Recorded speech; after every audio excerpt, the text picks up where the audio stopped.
An enlightening first year of Samarth by Hyundai in partnership with NDTV. आप सबका बहुत बहुत स्वागत है। हमें याद है कि एक साल पहले hyundai की पहल समर्थ की शुरुआत इस मकसद के साथ हुई थी कि हम एक ऐसी शुरुआत करें जो दिव्यांगजनों के लिए अधिक समावेशी, सुलभ और जागरूक समाज का निर्माण कर सके। हमारा लक्ष्य था कि हम समाज में मानसिकता के स्तर पर बदलाव लाएं और दिव्यांगजनों के अधिकारों के लिए बराबरी की सिफारिश करें। Along the way, we interacted with some amazing people with disabilities, entrepreneurs, civil servants, sports people, educators, rights advocates, travelers, corporate employees, some of whom are with us today, and we welcome them. And we learned from them a great deal. That the people we met are not just heroes, they are ordinary, everyday people living ordinary, everyday lives with their disabilities. That matters of accessibility are not limited just to people with disabilities. Disability actually touches us all at different times in one way or the other. It could be an accident, an injury, an illness, a disease, old age, even just poor eyesight. So many of us are wearing glasses today and can't see without them. That makes glasses an assistive device. So do think about that as well. Absolutely. जरा सोचिए इस बारे में। आज जब हम सब इकट्ठा हुए हैं तो ये सोचने का वक्त है।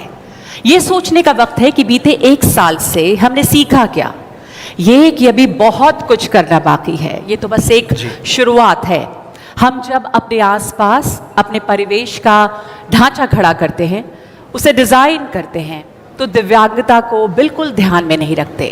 ना हमारे क्लासरूम्स में, ना अस्पतालों में, ना ही दफ्तरों और कामकाज की दूसरी जगहों पर भी इसका ध्यान ही नहीं रखा जाता है। तो ये सफ़र बहुत लंबा है और hyundai की पहल समर्थ ने इसकी एक शुरुआत की है। ये बस एक पहला कदम है, लेकिन कम से कम संवाद की शुरुआत तो हुई है। This is a daily reality for 26.8 million people living with disabilities in India. People are born with or develop disabilities, but they are disabled by society, by perceptions and stereotypes, by inaccessible infrastructure and public spaces, and by a lack of education and employment opportunities. This is a violation of their human rights. Hyundai Motor India Limited launched the Samarth By Hyundai initiative in response to this. It is a movement to change mindsets and spark societal change. An initiative to create a more inclusive and accessible world for all. This platform was created in partnership with NDTV to understand where the challenges lie and what can we do to tackle them. What can we do as governments, as corporates, as citizens, and as human beings? The Samarth initiative, our vision is to create a society which is barrier-free, which is inclusive, and where differently abled are not disabled by the society due to lack of facilities. This, in our view, is truly mobility for all. Through partnership with Go Sports Foundation, SamarthFinale Trust for the Disabled and support of Wheeling Happiness, Hyundai is supporting para sports and blind cricket in India, promoting inclusivity and fostering innovation in disability sports. The Samarth Assistive Devices Conclave was organized to initiate conversations on how assistive technologies can help make the lives of people with disabilities easier. Hyundai Motor India Foundation partnered with SamarthFinale Trust for the Disabled to support blind cricket in India for 3 years. That led to the organization of the first Samarth Blind Cricket Championship between India and Sri Lanka, which India won 5-0. Hyundai's own commitment to inclusivity, diversity and accessibility reflects in multiple ways. Hyundai Mobis launched 4 assistive accessories for passengers with mobility challenges. It has made its entire ecosystem of offices and dealerships accessible. And this show at the Hyundai headquarters was an important step towards the acknowledgement of diversity and creation of empathy that the initiative stands for. This year's edition of Art for Hope, run by the Hyundai Motor India Foundation as part of the Ability for Dignity program, brought out different perspectives through the artworks of artists with disabilities. Samarth By Hyundai also engaged with over 50,000 school students to sensitize our youngest citizens and create greater support and empathy from a young age. And with corporates across 6 cities in India on what an inclusive workplace could look like. Both school students and corporates alike lined up in huge numbers to send their best wishes for India's para-athletes hopeful of competing at the Paris Paralympics. And their good wishes worked, with 7 of the para-athletes supported by Samarth By Hyundai making it to the Indian squad for Paris, and 2 returning with medals. The first ever Samarth survey resulted in a charter of recommendations that is being presented to union ministers and state chief ministers for them to act upon. The awareness is growing. Samarth By Hyundai is rapidly becoming a people's movement. Close to 5 lakh citizens have already taken the pledge for inclusivity. A year after it launched, Samarth By Hyundai is now identified with the movement it set out to create. A movement for equal rights, for equal access, and for equal opportunity for those with disabilities. The foundation has been laid. It's now time to start building. Isn't that incredibly inspiring? We'd now like to invite on stage Mr. Ansu Kim, Managing Director, Hyundai Motor India Limited. Sir.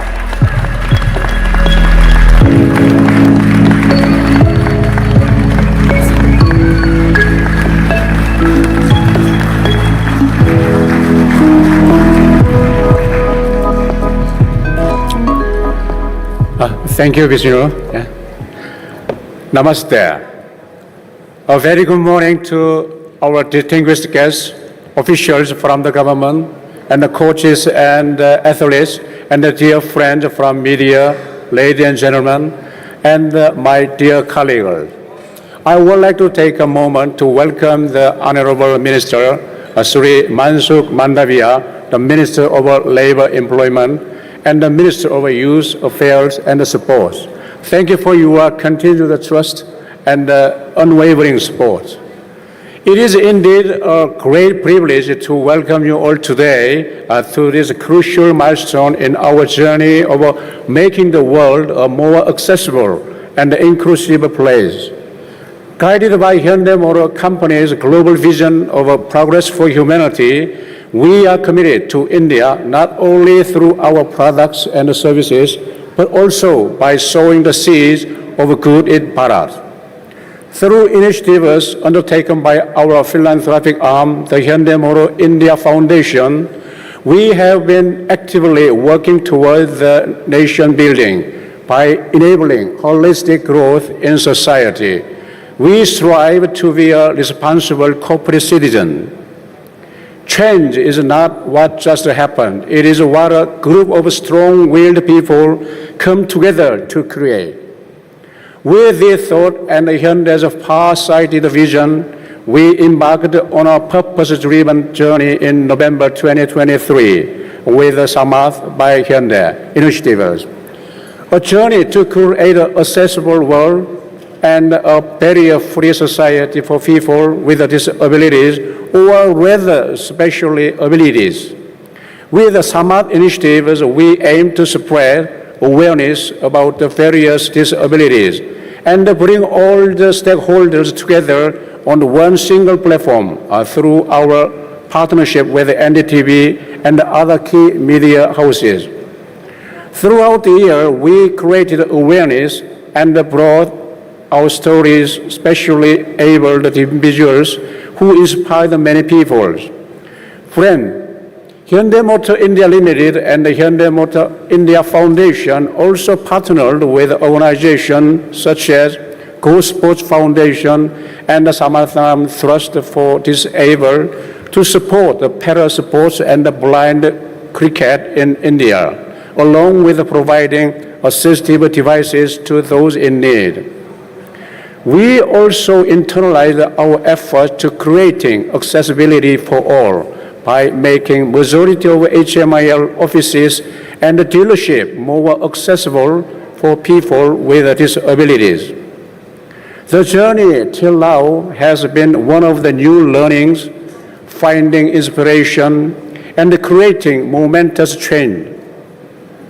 By creating shared value through the Samarth initiatives, we are committed to building the inclusive society, one where disabilities don't hinder aspiration of a better tomorrow, and where opportunities are equal for all.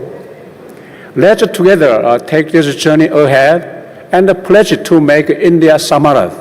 Thank you, Dhanyavad. So much. Thank you so much, Mr. Ansu Kim. Thank you. और हंडे की पहल समर्थ का मकसद सिर्फ और सिर्फ बदलाव लाना है। हम नहीं चाहते कि ये सिर्फ एक ऐसी बातचीत हो जो आज ही ख़त्म हो जाए।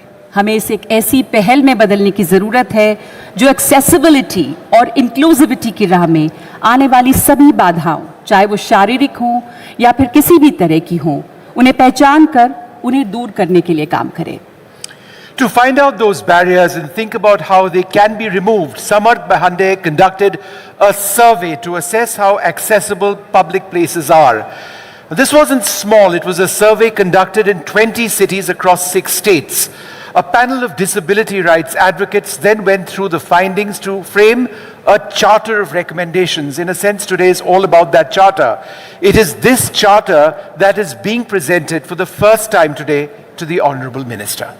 बिल्कुल। और चार्टर देने के लिए अब मैं स्टेज पर एक बार फिर से आमंत्रित करना चाहूंगी mister Anshu Kim, mister Tarun Garg और mister JT Park, Hyundai motor India limited से। Please come up on stage. और मिस्टर संजय पुकालिया, सीईओ और editor in chief, AMG media network. Please come up on stage. And to receive the Charter of Recommendations, I would like to invite on stage the Honourable Minister, Union Minister for Youth Affairs and Sports, Shri Mansukh Mandavia.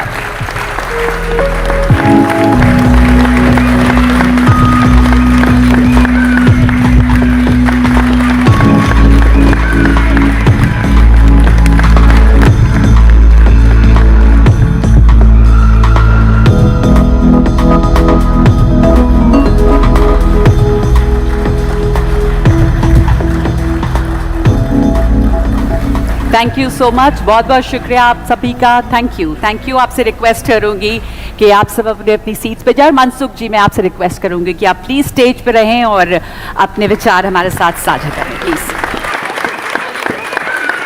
आज के समर्थ कार्यक्रम में उपस्थित संजय जी,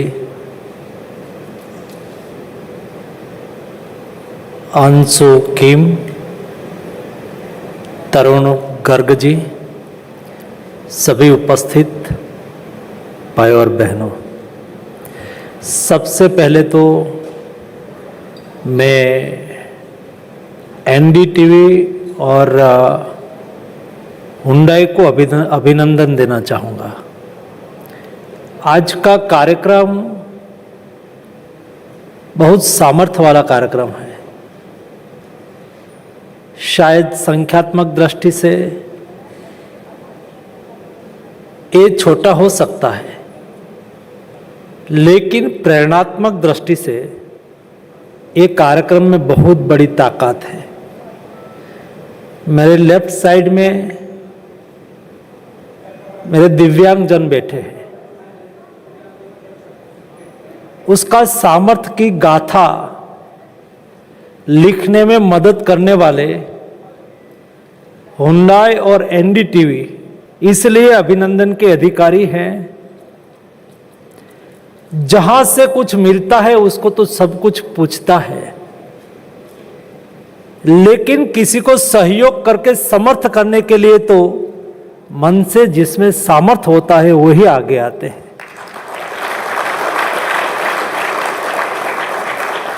और सामने में पढ़ रहा हूं, समर्थ है हर दिल जीत लेंगे।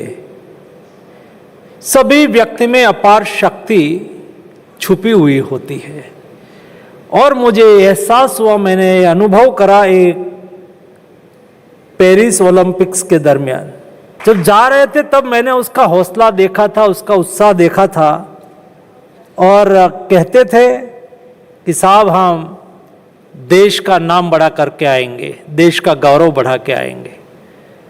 जब वो वापस आया तो जो हमारा रियो ओलंपिक्स में 6 मेडल था, 6 में से 16 हुआ टोक्यो में और पेरिस में 29 मेडल के साथ हिंदुस्तान का गौरव बढ़ाया।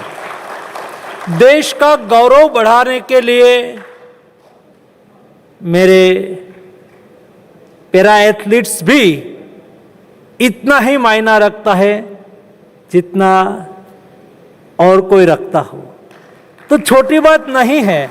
और इसलिए प्रधानमंत्री जी ने हमको निर्देश दिया था कि हमारे एथलीट और पैरा एथलीट्स दोनों को एक समान सम्मान मिलना चाहिए और समाज में हम असमानता नहीं रख सकते हैं। हमें होलिस्टिक अप्रोच के साथ, ये देश बहुत बड़ा देश है, India is a big country, huge diversity, 1.4 billion population, बड़ा देश है, बहुत विविधता है। ये विविधता में रही हुई शक्ति का हमें उपयोग करना है, उसको अपॉर्चुनिटी देनी है। इसलिए जो सुविधा अन्य एथलीट को मिलती है, अन्य लोगों को मिलती है, not only for sports but all type of sector, हमारे दिव्यांग जनों को भी मिले, उसके लिए हर संभव प्रयास करा जाता है।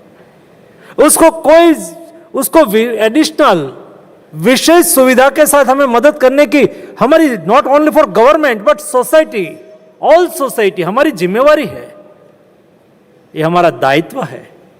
ये आज के कार्यक्रम से किया हुआ प्रोत्साहन मेरे दिव्यांग जनों को बहुत शक्ति देगा, उसको प्रोत्साहित करेगा, उसमें रही हुई शक्ति को बाहर लाने के लिए उसको प्रेरणा मिलेगी। इस हिसाब से, इस दृष्टि से मेरे मन में इस कार्यक्रम का बहुत महत्व है। हम सब लोग अपना दायित्व अदा करते हुए हमारे दिव्यांग जनों का ख्याल रखें, उसको प्रोत्साहित करें, उसका हौसला बढ़ाए, उसको हर संभव लगना चाहिए। सोसाइटी विथ अस, सोसाइटी हमारे साथ है, यही संकल्प को आप लोगों ने आगे दोहराया है। आप सबको मेरी ओर से हार्दिक शुभकामनाएं। धन्यवाद।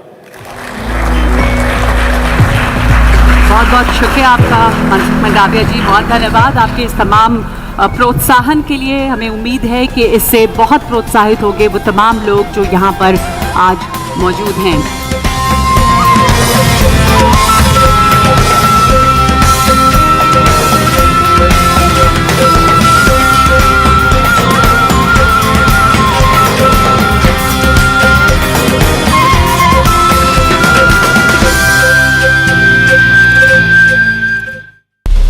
एक साल पहले हमने इस पहल की शुरुआत की थी, एक पहल अधिक समावेशिता, पहुंच और विविधता के लिए, और आज इस पहल ने एक जन आंदोलन का रूप ले लिया है। दिव्यांगों के समान अधिकारों के लिए एक पहल।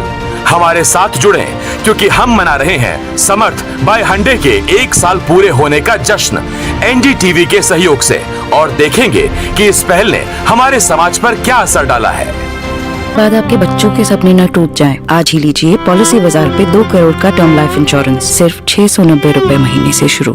बदलते दौर में जब दुनिया का शक्ति संतुलन बदल रहा है, भारत एक मजबूत ताकत के रूप में उभर रहा है। NDTV वर्ल्ड समिट 2024 में हमारे साथ जुड़िए, जहां प्रधानमंत्री नरेंद्र मोदी दी इंडिया सेंचुरी का अपना दूरदर्शी विजन साझा करेंगे। दिग्गजों और विचारकों के इस समिट का हिस्सा बनिए जो तय करेंगे दुनिया का भविष्य। NDTV वर्ल्ड समिट 2024 21 और 22 अक्टूबर को सिर्फ NDTV नेटवर्क पर। मुल्तानी घोका कॉफ सिरप, इसके तुलसी जैसे गुणकारी तत्व तुरंत असर दिखाएं और खांसी को कहें गुड बाय। मुल्तानी घोका कॉफ सिरप। એ સાંભળ કર હા આ મારો પપ્પા ફોરેન થી લઈ આવ્યો છે હા એ सत्यानाश भाई नुकसान कैसा भरेगा तुम स्टॉक मार्केट में भी रिस्क उतना ही लें जितने की कैपेसिटी और रिस्क की जानकारी हो। ऑप्शंस ट्रेडिंग बहुत सोच समझ कर करें। अरे वाह दिकरा एकदम बराबर रिस्क समझ कर लेने का सोच कर समझ कर इन्वेस्ट कर। जॉइंट पेन के लिए डॉक्टर ऑर्थो ऑयल के अमेजिंग रिजल्ट सबको पता है, पर क्या आपको पता है कि पुराने और ज्यादा बिगड़े दर्द के लिए डॉक्टर ऑर्थो ऑयल के साथ साथ डॉक्टर ऑर्थो कैप्सूल्स को भी रेगुलर यूज करना चाहिए। ये कोई टेम्पररी पेन किलर नहीं, आयुर्वेदिक औषधि है। सर आप बहुत लकी हैं कि आपके बेटे ने हेल्थ इंश्योरेंस और बाकी सारी फॉर्मेलिटीज टाइम से पूरी कर दी है। मेरा बेटा तो फिर आप पॉलिसी बाजार क्लेम के टाइम पे हमेशा आपकी हेल्प को तैयार। पॉलिसी बाजार 1 करोड़ का हेल्थ इंश्योरेंस सिर्फ 390 रुपए महीने से शुरू।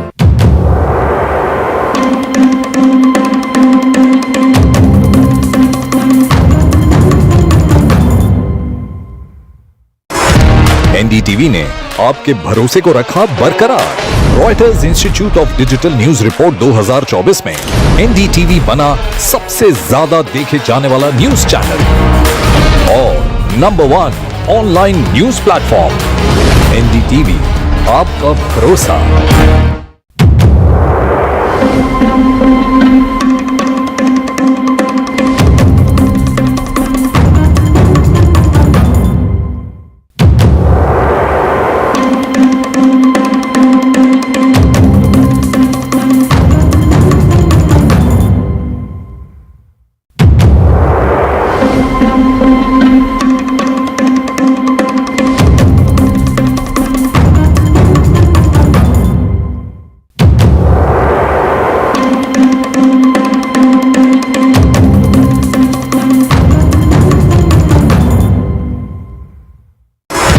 एनडीटीवी ने आपके भरोसे को रखा बरकरार। Reuters institute of digital news report 2024 में एनडीटीवी बना सबसे ज्यादा देखे जाने वाला न्यूज चैनल और number 1 online news platform. NDTV आपका भरोसा।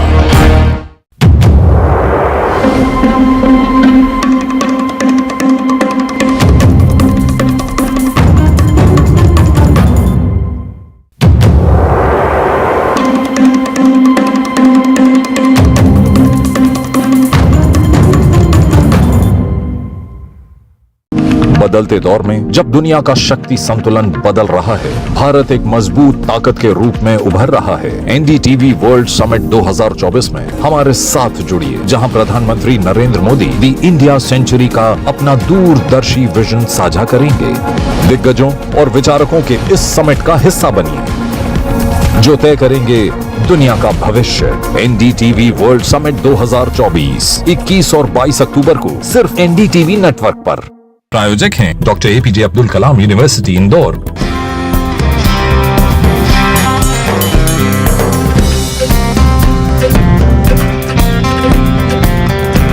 और अब समय है कि हम उन तमाम लोगों को सम्मानित भी करें जो यहाँ पर मौजूद हैं और जिनके लिए ये प्रोत्साहन बहुत बहुत ज़रूरी है। तो इनके नाम बहुत सारी उपलब्धियाँ हैं। इन्होंने बहुत सारे नेशनल, कॉन्टिनेंटल और ग्लोबल स्तर पर विष्णु बहुत सारे सम्मान जीते हैं और गौरवान्वित किया है हमारे देश को। इस साल हंडे की पहल समर्थ ने 26 प्रतिभाशाली पैरा एथलीट्स को समर्थन दिया, अपना सहयोग दिया और इनमें से 7 खिलाड़ी हाल ही में हुए पेरिस ओलंपिक में जो भारतीय दल गया था वो उसका हिस्सा थे और उन्होंने देश का नाम कितना रोशन किया ये हम सबने देखा। तो आज हम उनके शानदार प्रदर्शन की सराहना कर रहे हैं और उन्हें सम्मानित कर रहे हैं और इसके लिए हम एक बार फिर से स्टेज पर आमंत्रित करना चाहेंगे। I would like to invite back up on stage mister Anshu Kim, mister Tarun Garg and mister JT Park from Hyundai Motor India Limited.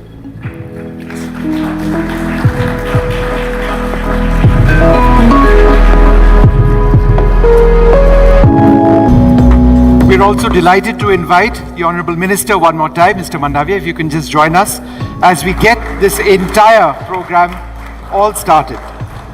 Sir, please.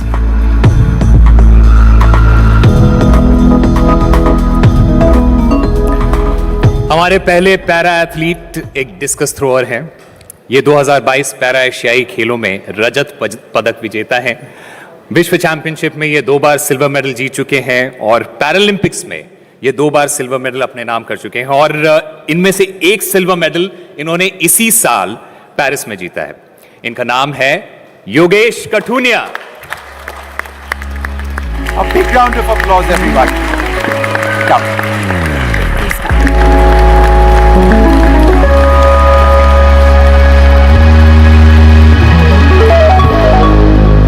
Come. Mansukh भाई।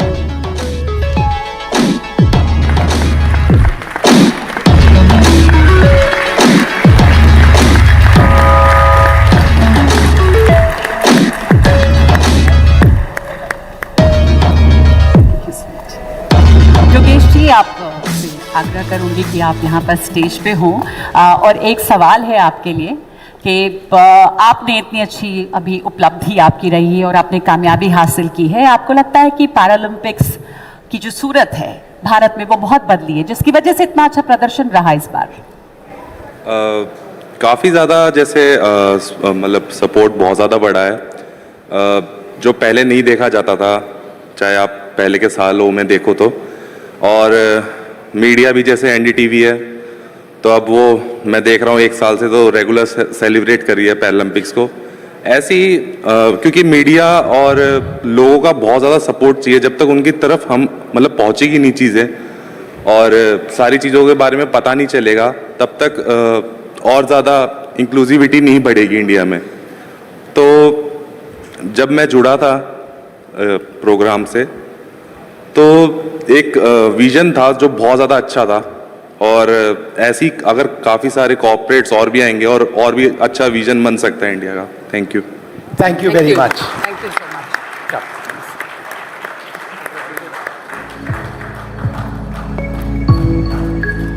Our next athlete is a para archer. Need I say any more?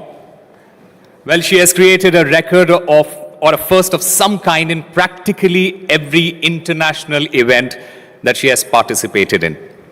From the World Archery Para Championships to the Asian Para Games and now the Paris Paralympics, where her bronze medal makes her India's youngest Paralympic medalist and the only second armless archer in the history to win a Paralympic medal. We are talking about Sheetal Devi. And receiving the award on her behalf is Mr. Satyanarayan, Chief Coach, Paralympic Committee of India.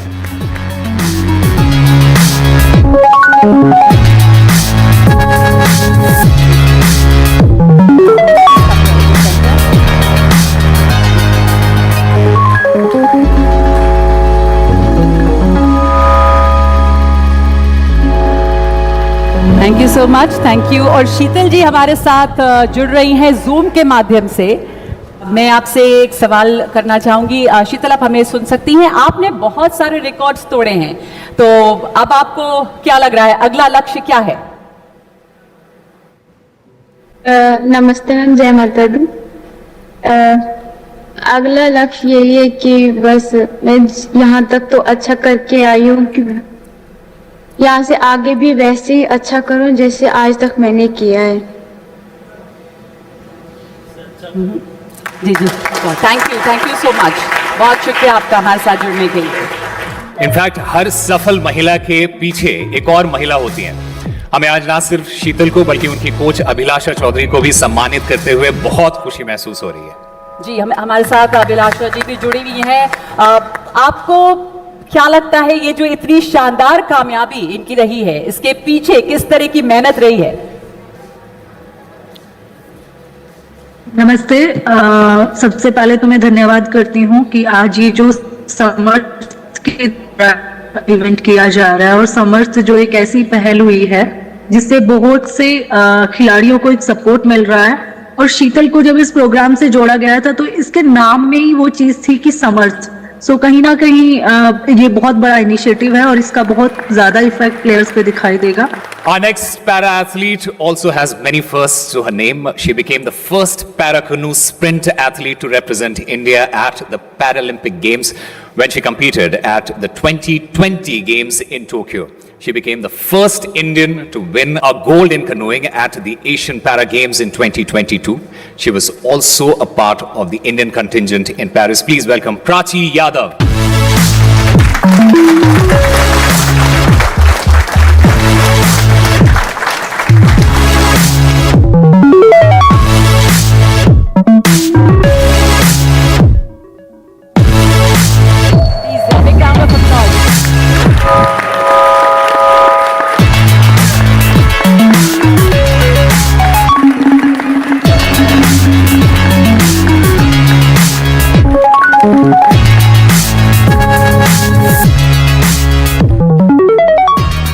आप हमारे जब पहले show में आई थी, जब launch show में आई थी हंडे की, तो हमें याद है इन्होंने कहा था कि किसी को विश्वास नहीं था, आपके परिवार हो या आपके आसपास के लोग, कि आप कुछ भी कर पाएंगी। और जब आप इतना कुछ आज अचीव कर पाई हैं, तो किस तरह से उनका एटीट्यूड, उनका नज़रिया बदला है?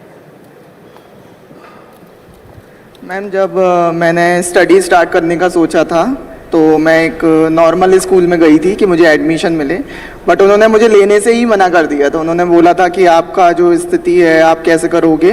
तो एक अमर ज्योति करके चैरिटेबल ट्रस्ट स्कूल है ग्वालियर में, उन लोगों ने मुझे एडमिशन दिया था और वहाँ से वो मुझे एक्वा थेरेपी कराते थे, तो तैराकी सिखाते थे। वहाँ से मेरा स्पोर्ट्स का जर्नी स्टार्ट हुआ था। तो रिश्तेदारों को लगता था कि ये कुछ नहीं कर सकती है, लेकिन मेरे फादर को मेरे पे विश्वास था कि मैं अगर अपनी बेटी को सपोर्ट करूंगा तो वो कुछ भी कर सकती है। तो जब मैंने स्पोर्ट स्टार्ट किया और मैं बाहर निकली शहर से, तो मैंने सोचा कि मेरे को ऐसा करना है कि लोग मुझे जाने, और मेरी मेहनत में कभी कमी नहीं रही। चाहे आप लास्ट पैरालंपिक जो पेरिस में हुआ था, आपको बताना चाहूँगी मुझे एक सीरियस इंजरी हो रखी है। 5 महीने से मेरा लेफ्ट आई बिल्कुल ख़राब हो चुका है, मुझे दिख नहीं रहा था, बट मुझे ये था कि मुझे पार्टिसिपेट करना है और अपने देश को रिप्रेजेंट करना है। तो मैंने बैंडेज लगाकर पूरा रेस कंप्लीट किया और मैं फाइनल ए में घुसी, तो मेरे लिए ये बहुत बड़ा अचीवमेंट है। हो सकता है इस बार मेरा किस्मत ख़राब है, मेरा मेडल चूक गया, बट अगले LA 2028 में मैं पूरा कोशिश करूंगी कि अपने देश के लिए गोल्ड मेडल लेकर आऊं। क्या बात है, thank you so much, thank you so much, बहुत मुबारक हो आपको और ऑल द बेस्ट आगे के लिए। Thank you. हमारी अगली पैरा एथलीट भी एक डिस्कस थ्रोअर हैं। पिछले साल उन्होंने राष्ट्रीय चैंपियनशिप में 1 नहीं 2 नहीं बल्कि 3 इवेंट्स डिस्कस, शॉटपुट और जैवलिन में नेशनल रिकॉर्ड बनाया है। ये एशियन पैरा गेम्स की ब्रॉन्ज मेडलिस्ट हैं और पेरिस में भारतीय दल का हिस्सा भी रही हैं। जोरदार तालियों से स्वागत करें साक्षी कसाना का।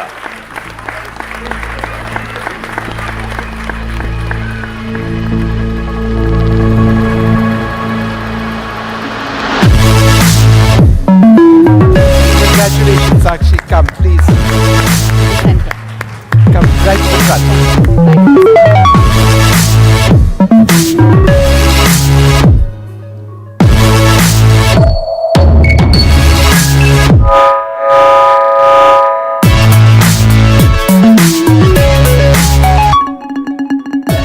Congratulations, Sakshi. I had a quick question for you.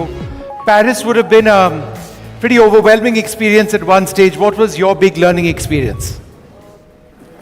Paris में जाके मेरे को बहुत कुछ सीखने को मिला। मेरा ये फर्स्ट पैरालंपिक्स था, तो यहाँ पे मेरी परफॉर्मेंस इतनी अच्छी नहीं रही, मैं अपना पर्सनल बेस्ट नहीं दे पाई यहाँ पर। तो मैंने अपने सीनियर से बहुत कुछ सीखा।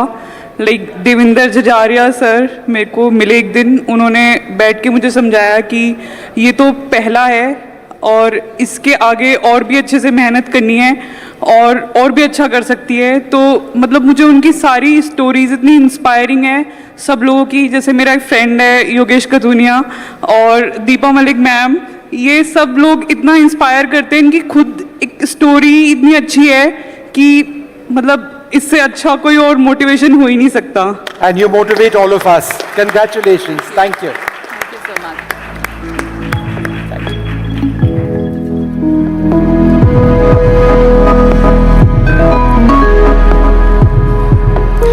Just 2 years ago, she feared she would never play again because of a bone tumor. But a year after her diagnosis, she was winning a bronze medal at the World Para Badminton Championships. She was the youngest qualifier in para badminton at the Tokyo Paralympics. And she has just come back from Paris. She is Palak Kohli.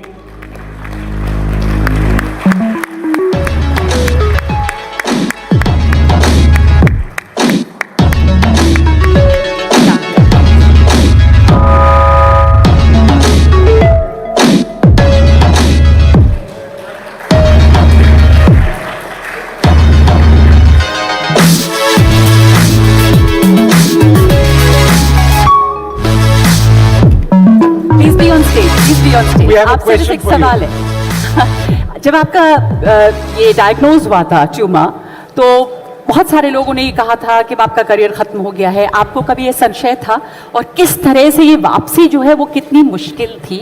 Like talking about my comeback, I think in general also when we human beings go through some diseases or some up and downs, we are very afraid. And a disease like bone tumor, it's like, and when I got to diagnosed by that, and I was very afraid, and I didn't knew what life had next for me. So it was very challenging to think of playing a sport at that level, and badminton being a game which requires a lot of strength, agility, endurance and everything.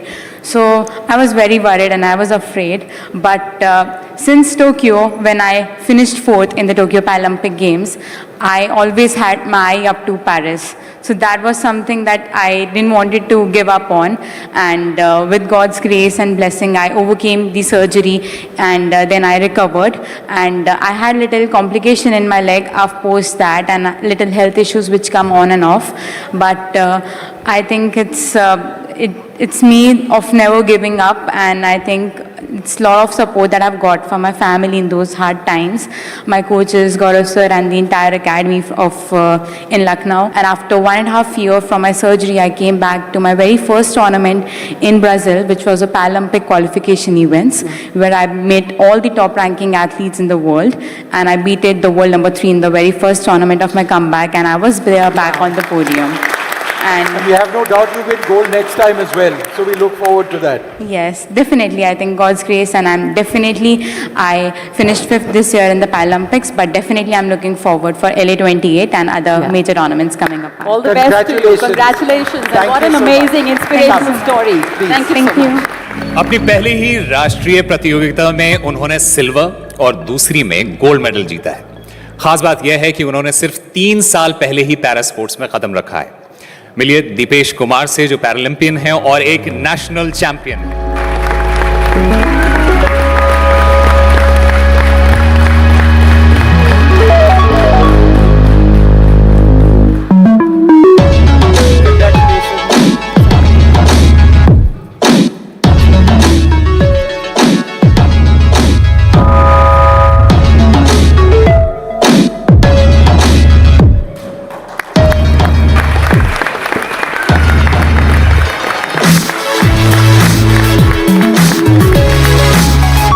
आपने बहुत हाल में ही शुरुआत की है para sports की, 3 साल पहले के करीब में, और बहुत ही आपने शानदार कामयाबी हासिल की।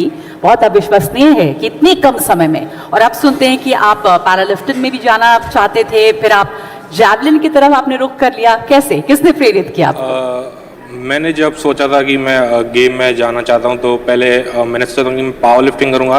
तो मेरे फादर बोलते थे कि नहीं, ये मत कर, तू दूसरा गेम कर, क्योंकि because from since starting I was doing gym, so मेरी बॉडी काफ़ी अच्छी थी। तो सब मेरे पेरेंट्स ने ही, specially my mother, he is my backbone I think, उन्होंने ही मेरे को स्टार्टिंग से जेवलिन उन्होंने ही सिखाया, उन्होंने ही कराया। जब मैं साई में आया, फिर वहाँ पे मेरे को वर्ल्ड क्लास फैसिलिटीज़ मिली। फिर उसके बाद मेरे को समर्थ भाई हुंडई ने स्पॉन्सर किया दिस ईयर। इसी से ही मेरी जर्नी यहाँ से स्टार्ट होती है। और thank you. Thank you so much. Many congratulations to you. Thank you. Our next para athlete has participated in the World Para Kayaking Championship and won multiple medals at the Asian Para Kayaking Championship. He is also a 3-time gold medalist at the national level, and he's just come back from the Paralympics in Paris. Please welcome Yash Kumar.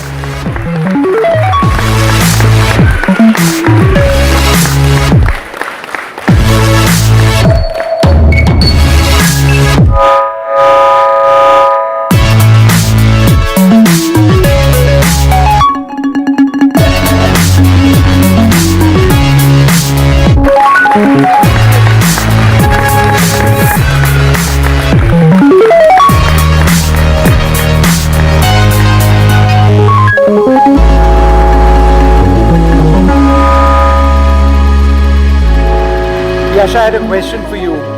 Upper body strength is something that's so important for kayaking. Yes. How many hours a day do you actually work out and practice? Give us an idea of your routine.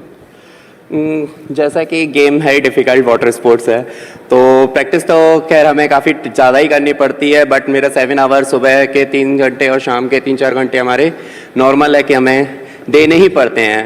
तो आप कभी rest लेते हैं? Yes, आप कभी rest लेते हैं या हफ्ते में 7 दिन ही एक्सरसाइज करते हैं, वर्कआउट करते हैं? संडे जैसे ऑफ रहता है तो संडे हम रेस्ट, लेकिन हाँ संडे में भी हम कुछ ना कुछ करते ही रहते हैं एक्टिविटीज़, क्योंकि अगर बॉडी को रेस्ट देंगे तो फिर उस मूवमेंट में लाने में फिर थोड़ा समय लग जाएगा, तो हम लोग थोड़ा करते ही रहते हैं कुछ ना कुछ। और टाइम पीरियड भी, जैसे कि पहला पैरा ओलंपिक था जिसमें मेरे फादर एक्सपायर हो गए, तो परफॉर्मेंस में काफ़ी अच्छा नहीं कर पाया, बट मैंने टारगेट लिया हुआ 2028 में अपने देश को मेडल दिला के ही रहूँगा। और Congratulations. Thank you. Thank you so much. Thank you. Thank you so much. Well, thank you all very much. And if I can just ask you to take your seats. Mandavya ji, do stay with us. We've got a little bit more with you, but it's all fascinating. Nagma? Yeah. The Hyundai Motor India Foundation is the CSR arm of Hyundai Motor India Limited, partnered with Samarthanam Trust for the Disabled and the Cricket Association for the Blind in India to support blind county in the country, and with Go Sports Foundation to support para sports. So we would now like to call up Deepti Papaya, CEO, Go Sports Foundation, and Shailendra Yadav, General Secretary, Cricket Association for the Blind in India. We'd also like to invite Deepa Malik, the first Indian woman to win a Paralympic medal for India. Her foundation, Wheeling Happiness, also worked with Samarth By Hyundai in their endeavor to support India's para-athletes. Deepa ma'am. Deepa, can you come up onto the stage?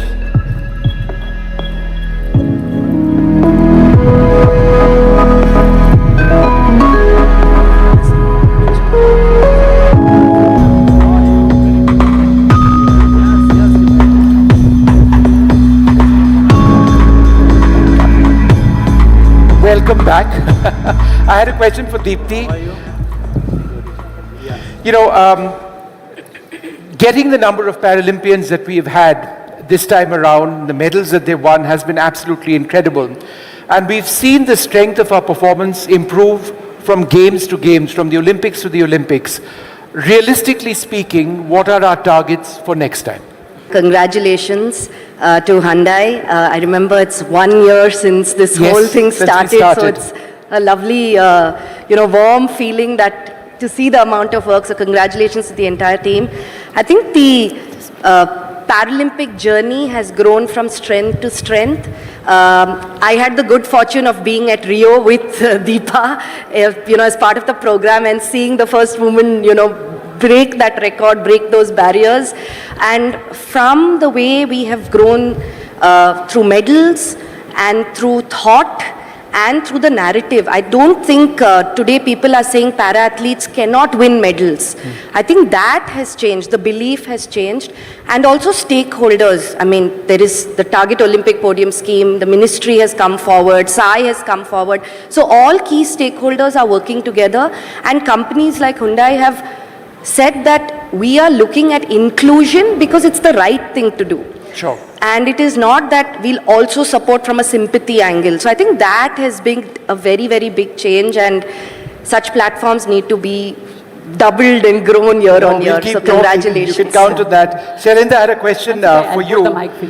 Blind cricket has really taken on, it's caught the fancy of so many people across the country. Tell us what more can be done to promote blind cricket in India, number one. And number two, the Samarth experience for you in blind cricket, how did that work? Thank you first of all to inviting to us, and I would like to also congratulate to all the para athletes to win the 29 golds, and I know how much hard work and the Honorable Prime Ministers and the Honorable Sports Minister sir and Samarth Hyundai has put lot of efforts to bring this 29. It started in 1990 blind cricket in India, and we continuously defeated by the all the dominating cricket countries. Honorable Prime Minister, Sir, Sri Narendra Modi ji, when we won the 4th ODI, first time India won the World Cup in 2014 in Cape Town. And when we reach India, Honorable Prime Minister, Sir, has invited entire team at his house and spent more than 1 hour with my entire team. That was a day when in blind cricket, history written by the Honorable Prime Minister and my cricketers, when Hyundai come forward. So it's not only they decide to do just a formality or, that the 2% of the CSR and just, okay, take it the money and go. They come to promote us, they come to awareness for the society. Till the society will not know us, जब तक वो हमें नहीं जानेगी, नहीं पहचानेगी, हमारी क्षमताओं को कभी भी नहीं पहचाना जाएगा.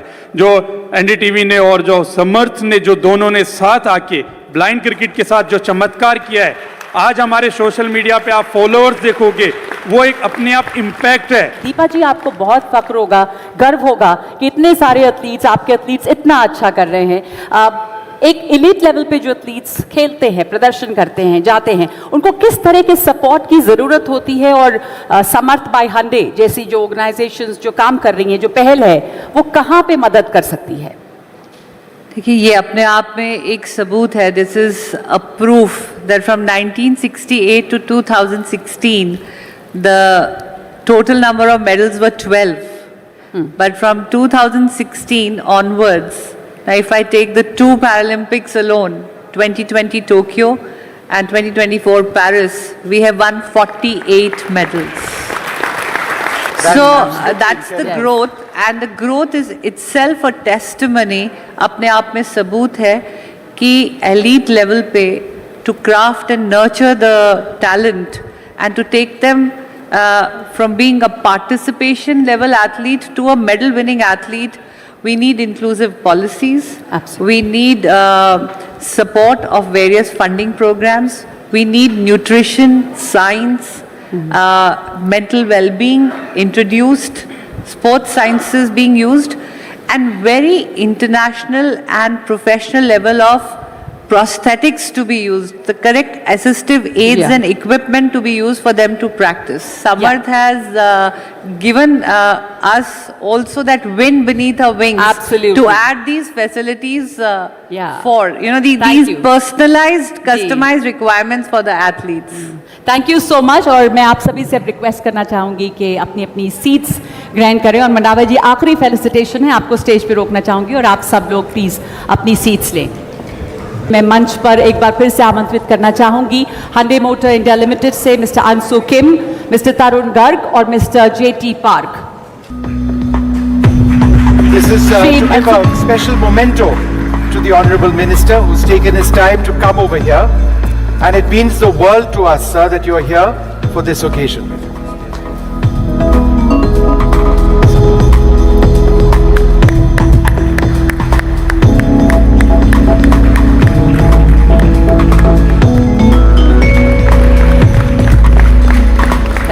Thank you, everyone.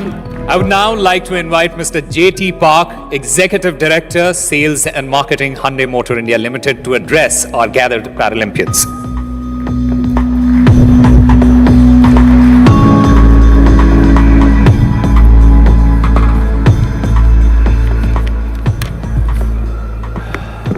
Namaste.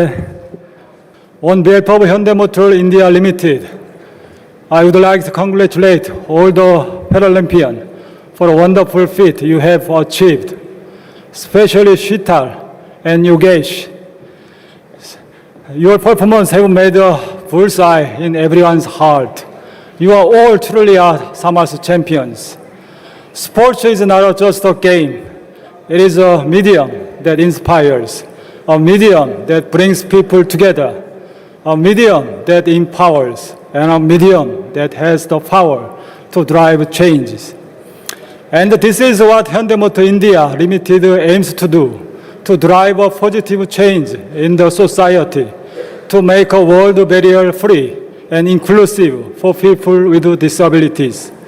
We believe India has thousands of sporting prodigies waiting to be discovered, and we are resolved to nurture talent and bring out inspirational stories of many more such champions through Samarth By Hyundai initiative.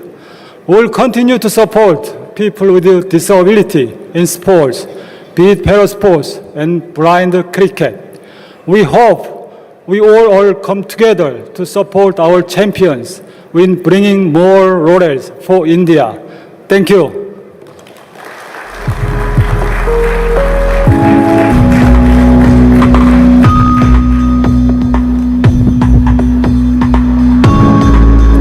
Thank you so much, Mr. J.T. Park. Ladies and gentlemen, you're watching the season-ending show of Samarth By Hyundai. We have come to the end of the first session, but there is a lot more coming after a very, very short break, so don't go anywhere.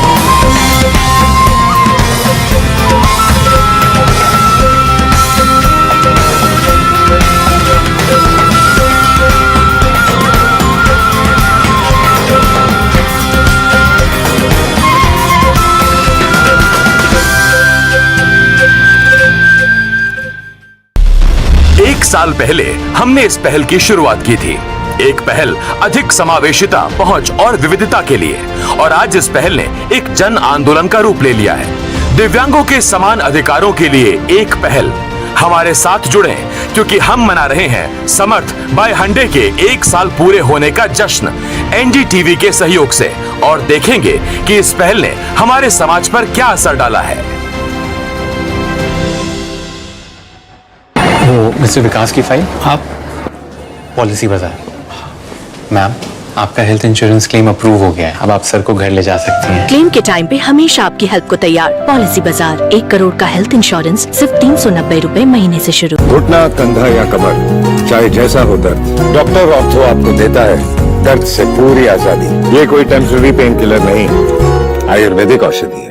बदलते दौर में जब दुनिया का शक्ति संतुलन बदल रहा है, भारत एक मजबूत ताकत के रूप में उभर रहा है। एनडीटीवी वर्ल्ड समिट 2024 में हमारे साथ जुड़िए, जहां प्रधानमंत्री नरेंद्र मोदी दी इंडिया सेंचुरी का अपना दूरदर्शी विजन साझा करेंगे। दिग्गजों और विचारकों के इस समिट का हिस्सा बनिए, जो तय करेंगे दुनिया का भविष्य। एनडीटीवी वर्ल्ड समिट 2024 21 और 22 अक्टूबर को सिर्फ एनडीटीवी नेटवर्क पर। मुल्तानी घोका कॉफ सिरप, इसके तुलसी जैसे गुणकारी तत्व तुरंत असर दिखाएं और खांसी को कहें गुड बाय। मुल्तानी घोका कॉफ सिरप। जॉइंट पेन के लिए डॉक्टर ऑर्थो ऑयल के अमेजिंग रिजल्ट सबको पता है, पर क्या आपको पता है कि पुराने और ज्यादा बिगड़े दर्द के लिए डॉक्टर ऑर्थो ऑयल के साथ साथ डॉक्टर ऑर्थो कैप्सूल्स को भी रेगुलर यूज करना चाहिए। ये कोई टेम्पररी पेन किलर नहीं, आयुर्वेदिक औषधि है।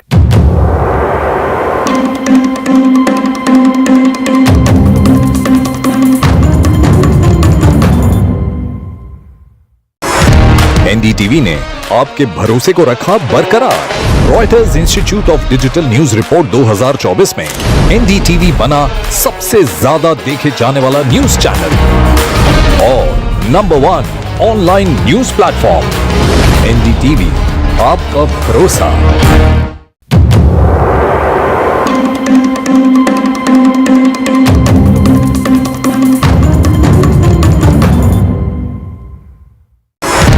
एनडीटीवी ने आपके भरोसे को रखा बरकरार। Reuters institute of digital news report 2024 में एनडीटीवी बना सबसे ज्यादा देखे जाने वाला न्यूज चैनल और number 1 online news platform. NDTV, आपका भरोसा।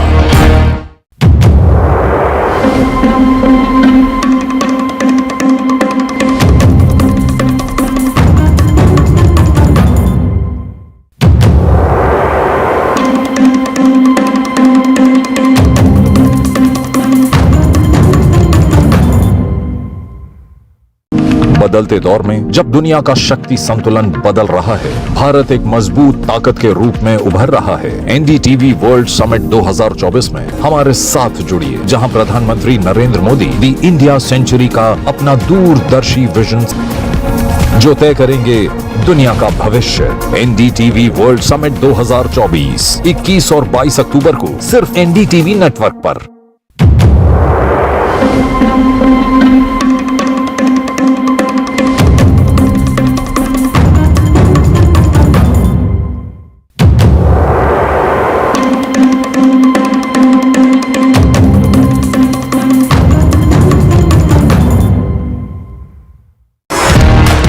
एनडीटीवी ने आपके भरोसे को रखा बरकरार। Reuters institute of digital news report 2024 में एनडीटीवी बना सबसे ज्यादा देखे जाने वाला न्यूज चैनल और number 1 online news platform. NDTV, आपका भरोसा।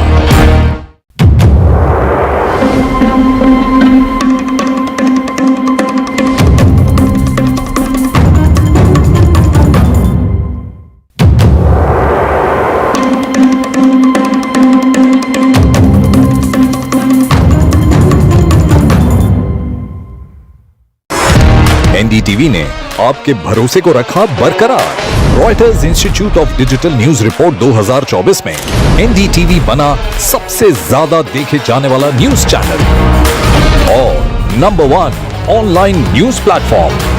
एनडीटीवी, आपका भरोसा।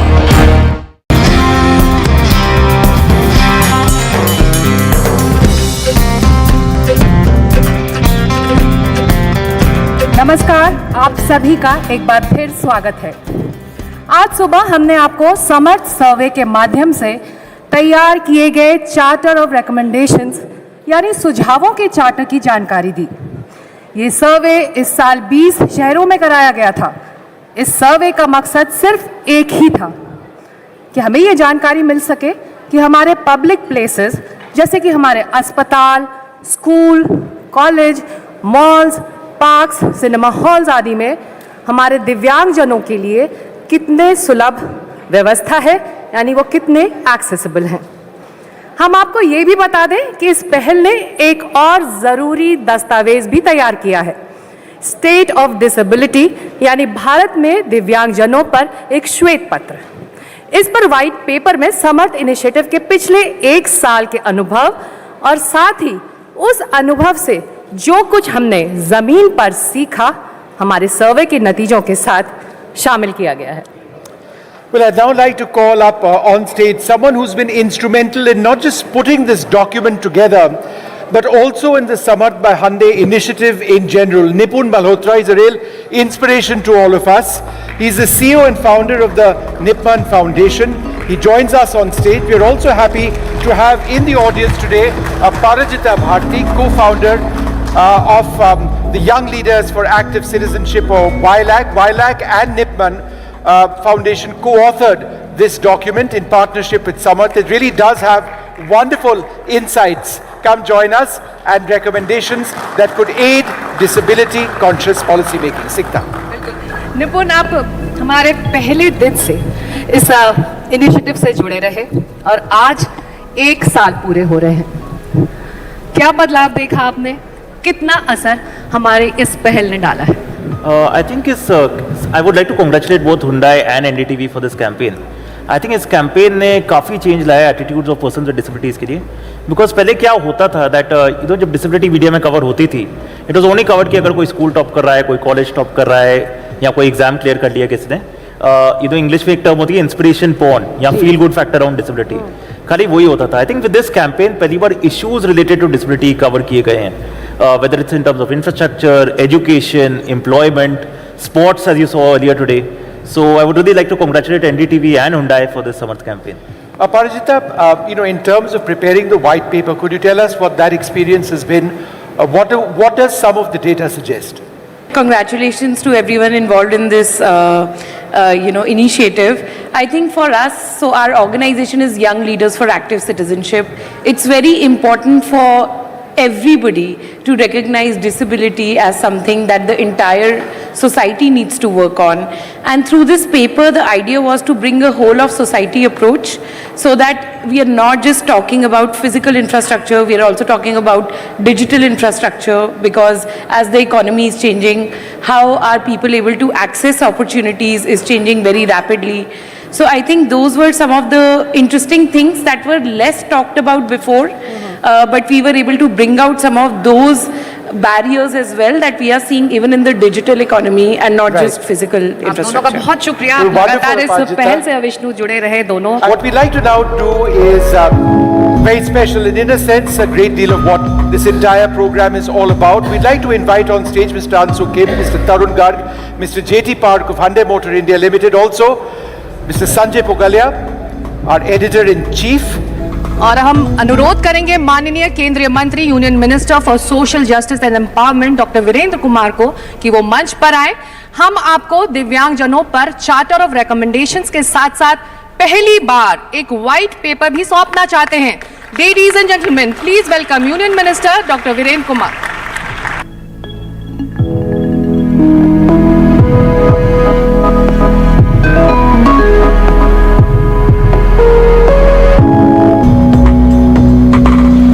And in a sense, this white paper is so much about what this entire effort is all about.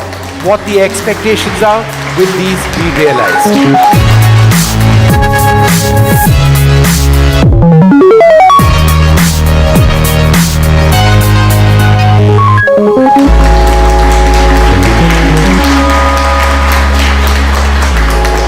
मंत्री जी, आपसे अनुरोध है कि आप हमारे साथ मंच पर बने रहिए। वीरेंद्र जी, बहुत शुक्रिया, आपने इस पहल के लिए वक्त निकाला है। आप 1 साल से इस पहल से जुड़े हुए हैं। हमारे इनॉग्रल इवेंट में वीरेंद्र जी आप आए थे और आज 1 साल इस इनिशिएटिव को पूरा हो रहा है। हम स्वागत करते हैं आपका इस कार्यक्रम में।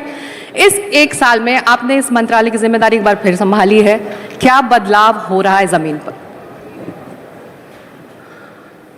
सबसे पहले तो मैं धन्यवाद करना चाहता हूं। मैं जब आकर यहां पर बैठा, मेरी दृष्टि जब सामने स्क्रीन पर गई,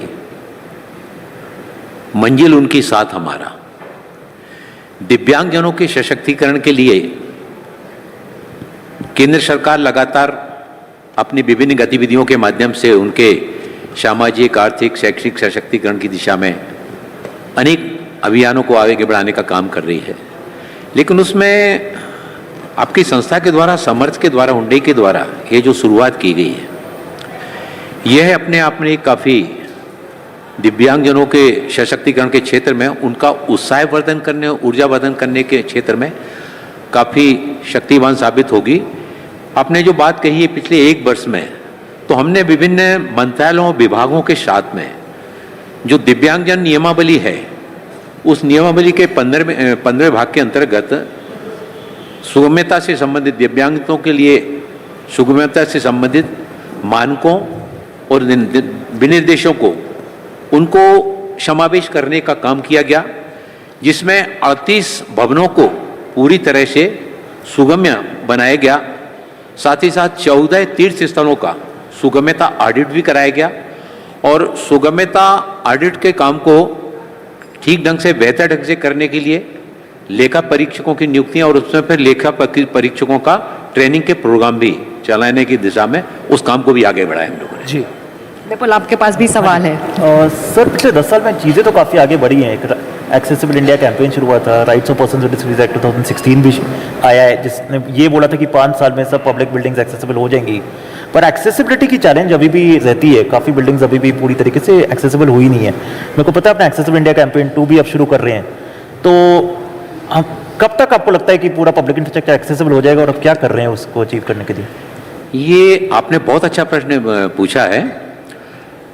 सुगम्यता के क्षेत्र में काम करना एक अनवरत, लगातार चलने वाला एक कार्य है और देश के प्रधानमंत्री आदरणीय नरेंद्र मोदी जी के कुशल मार्गदर्शन में सुगम्य भारत अभियान की जो शुरुआत हुई, सुगम्य भारत अभियान के अंतर्गत आप चाहे इस होटल में आए हों तो आपने देखा होगा कि रैंप यहाँ पर दिखते हैं।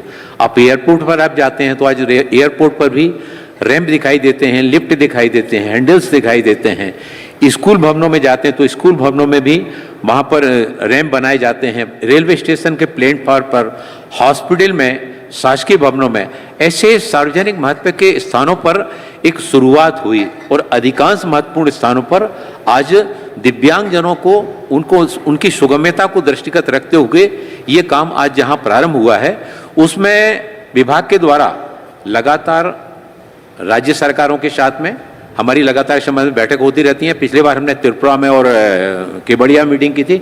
अभी इसी महीने आगरे में फिर हमने देश के विभिन्न राज्यों के मंत्रियों के साथ में, वहाँ के दिव्यांगता से संबंधित विभागों के जो मंत्री हैं और उनके जो सचिव हैं, उन सचिवों के साथ में 2 दिन का मंथन कार्यक्रम किया, जिसमें दिव्यांगजनों के सशक्तिकरण के लिए सुगम्यता के क्षेत्र में, शिक्षा, बुनियादी ढांचे, बाकी इन सब क्षेत्र में भी काफ़ी बेहतर ढंग से काम करने के लिए, क्योंकि ये काम केवल केंद्र सरकार के अकेले से नहीं होने वाला, इसमें केंद्र सरकार के साथ साथ राज्य सरकारों के बीच में सहभागिता आवश्यक है, एनजीओ की भी, गैर सरकारी संगठनों की, और जिस तरह से समर्थ ने ये शुरुआत की है, हुंडई ने समर्थ के कार्यक्रम के माध्यम से शुरुआत की है, इस तरह जब सभी समाज एक साथ चलेगा तो निश्चित रूप से एक दिन वो आएगा जो आपने बात रखी है, हम उस दिशा में निश्चित रूप से सफल होंगे।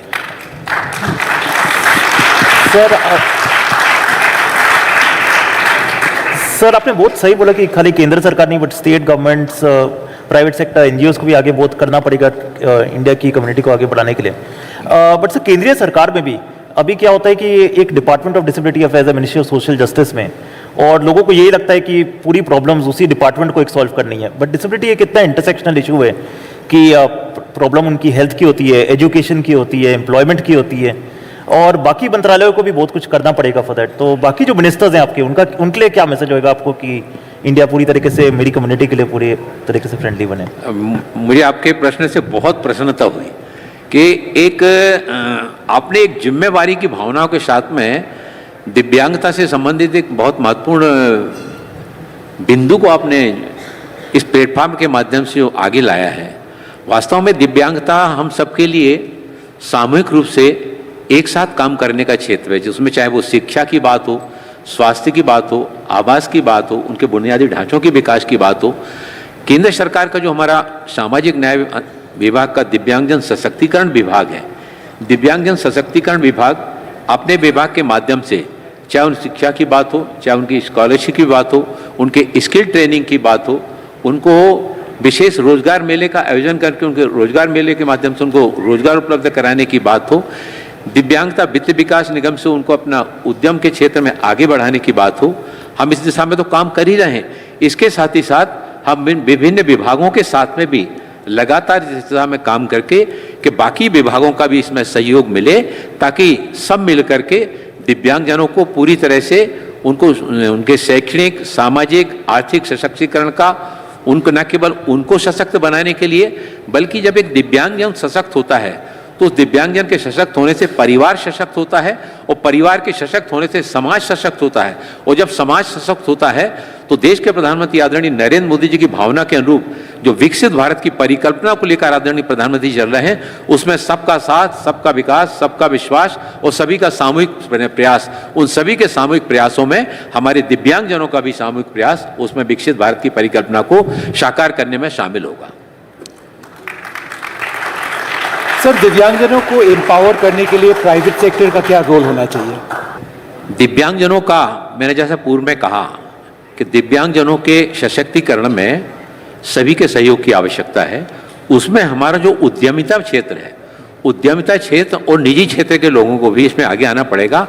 इस दिशा में दिव्यांगता सशक्तिकरण विभाग ने स्टार्टअप और इस क्षेत्र में काम करने वाले संगठनों के साथ में 70 समझौता हस्ताक्षर इस दिशा में किए, ताकि दिव्यांगजनों के सशक्तिकरण के लिए काम को निजी क्षेत्र का भी सहयोग लेकर, उद्यमिता के क्षेत्र का भी सहयोग लेकर उसको ज़्यादा प्रभावी ढंग से क्रियान्वित किया जा सके।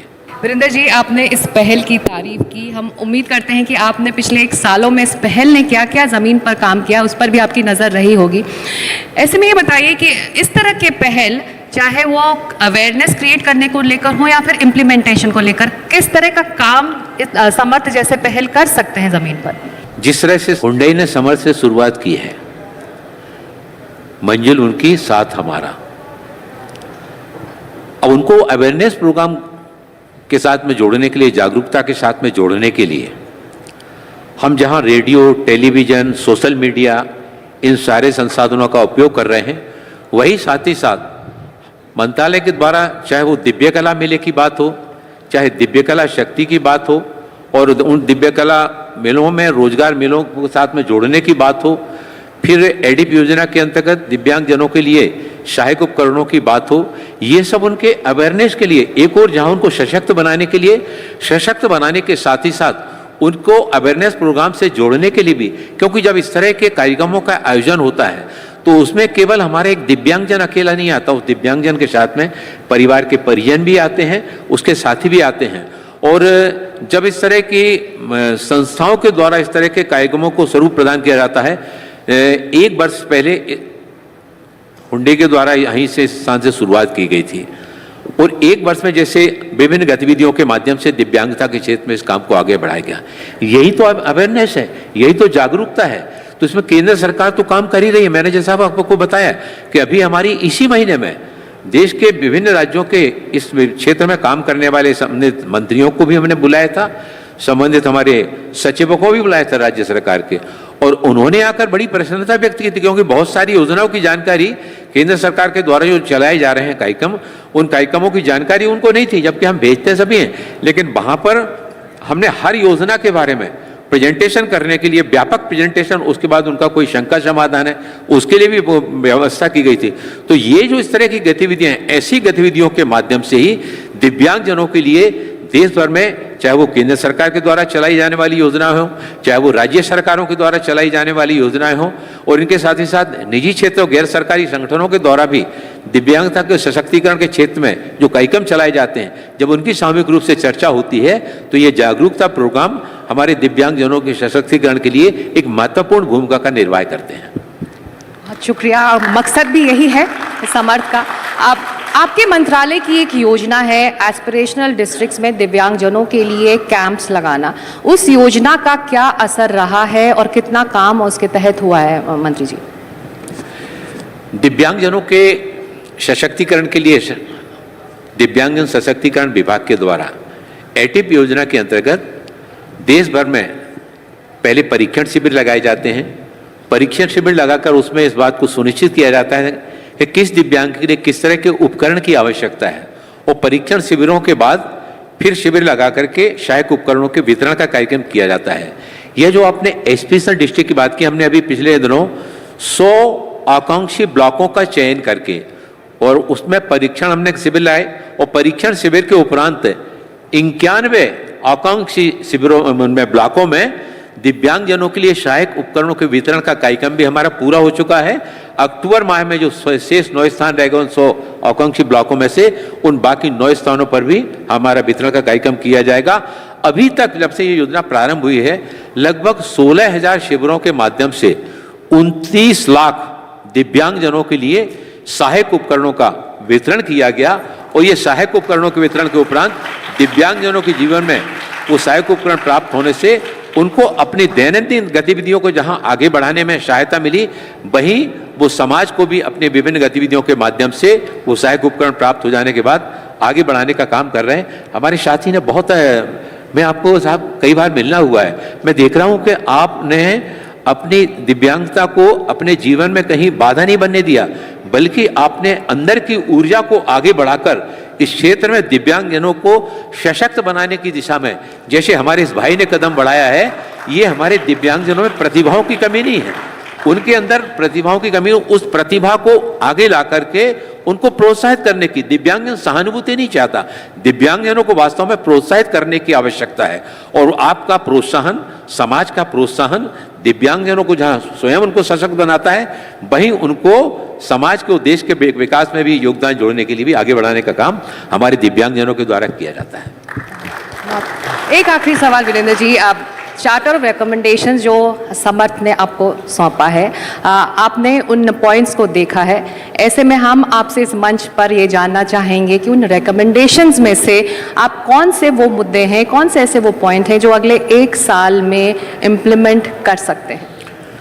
चार्टर के जितने भी बिंदु हैं, हम सभी बिंदुओं पर काम करने के लिए विभाग पूरी तरह से प्रतिबद्धता के साथ में काम करने के लिए आगे बढ़ रहा है।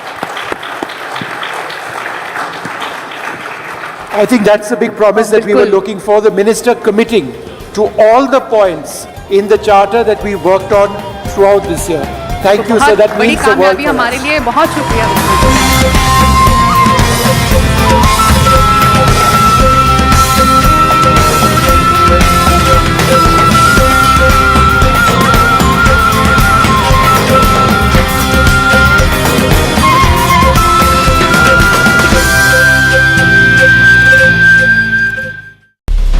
एक साल पहले हमने इस पहल की शुरुआत की थी, एक पहल अधिक समावेशिता, पहुंच और विविधता के लिए, और आज इस पहल ने एक जन आंदोलन का रूप ले लिया है। दिव्यांगों के समान अधिकारों के लिए एक पहल, हमारे साथ जुड़ें, क्योंकि हम मना रहे हैं समर्थ बाय हांडे के 1 साल पूरे होने का जश्न एनडीटीवी के सहयोग से, और देखेंगे कि इस पहल ने हमारे समाज पर क्या असर डाला है।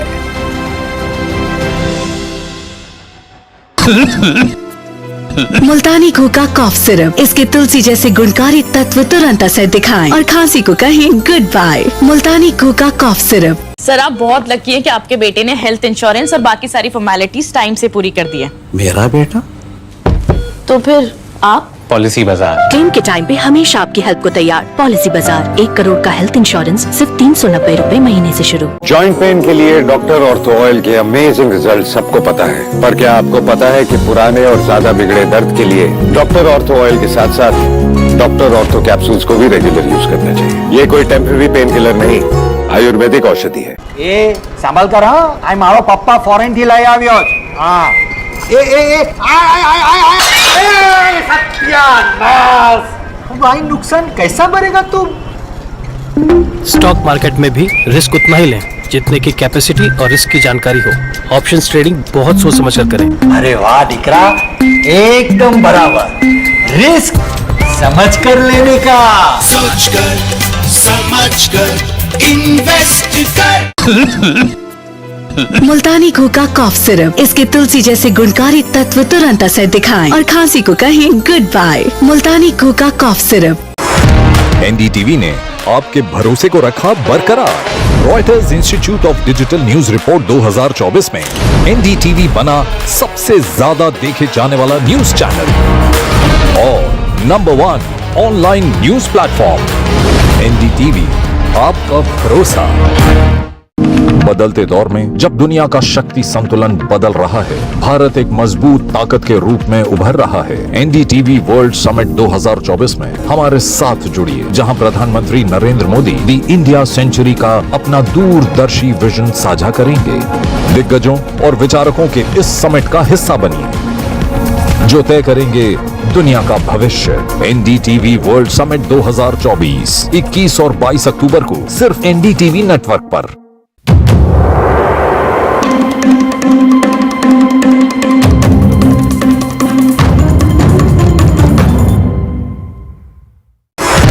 एनडीटीवी ने आपके भरोसे को रखा बरकरार। Reuters institute of digital news report 2024 में एनडीटीवी बना सबसे ज्यादा देखे जाने वाला न्यूज चैनल और number 1 online news platform. NDTV, आपका भरोसा।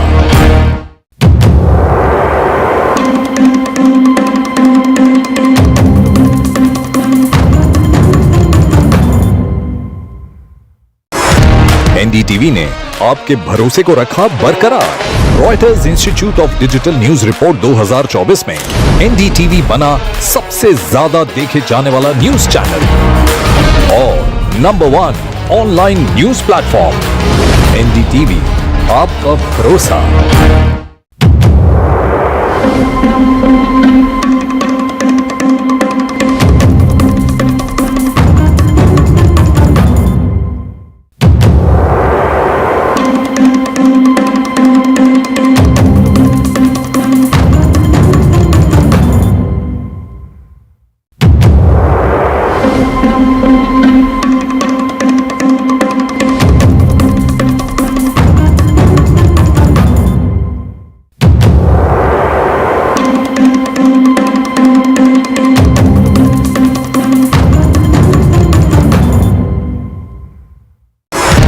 एनडीटीवी ने आपके भरोसे को रखा बरकरार। Reuters institute of digital news report 2024 में एनडीटीवी बना सबसे ज्यादा देखे जाने वाला न्यूज चैनल और number 1 online news platform. NDTV, आपका भरोसा।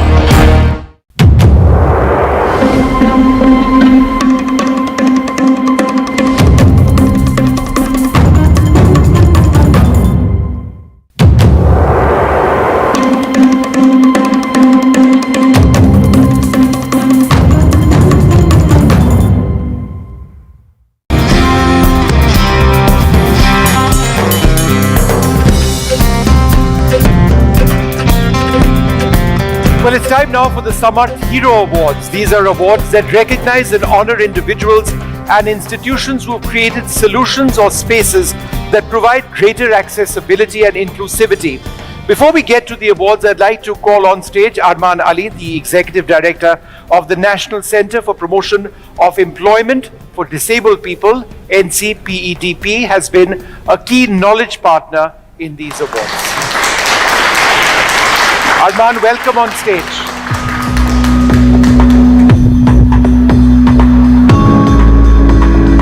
Come, please. A big round of applause over here.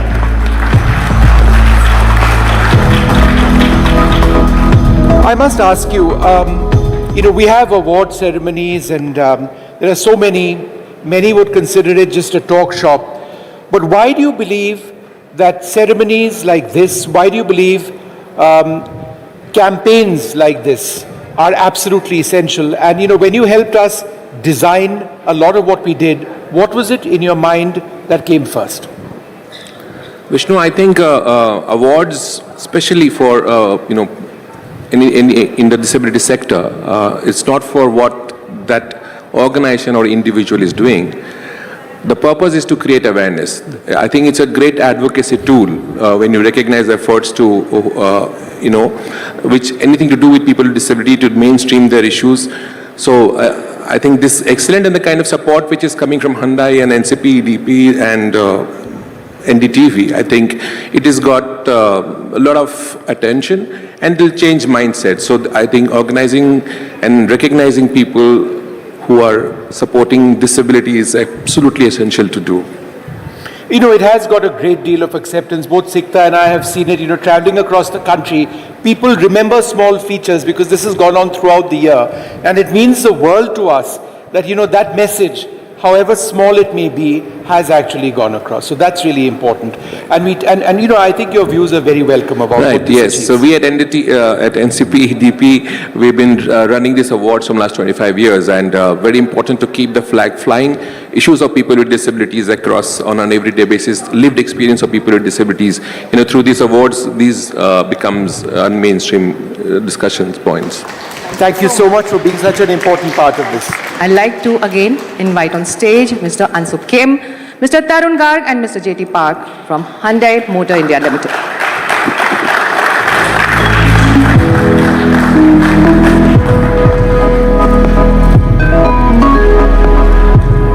And we'd also take this opportunity of inviting the Union Minister for Social Justice and Empowerment to be with us once again on the stage as we go through this list of exemplary achievers.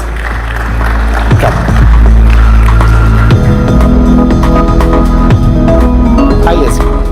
We begin with the award for excellence in assistive solutions, and the award goes to NeoMotion Chennai.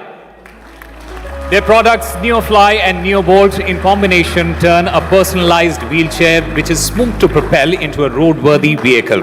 Representing NeoMotion is co-founder Siddharth Daga, who is also the Chief Impact Officer.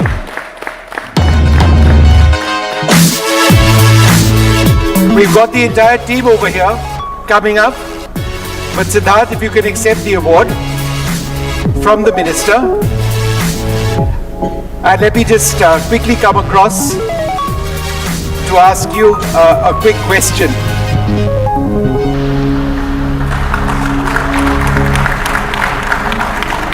So Siddharth, the question is this: how easy or how difficult is it for a normal wheelchair user to strap on the bolt, as it were, and use it and commute effectively? Why don't you show us, in fact, what exactly happens? Let me grab that from you, take your award away, and pass it on to Sikta for a moment so that we can actually get an idea of how this actually works. Why don't you show us?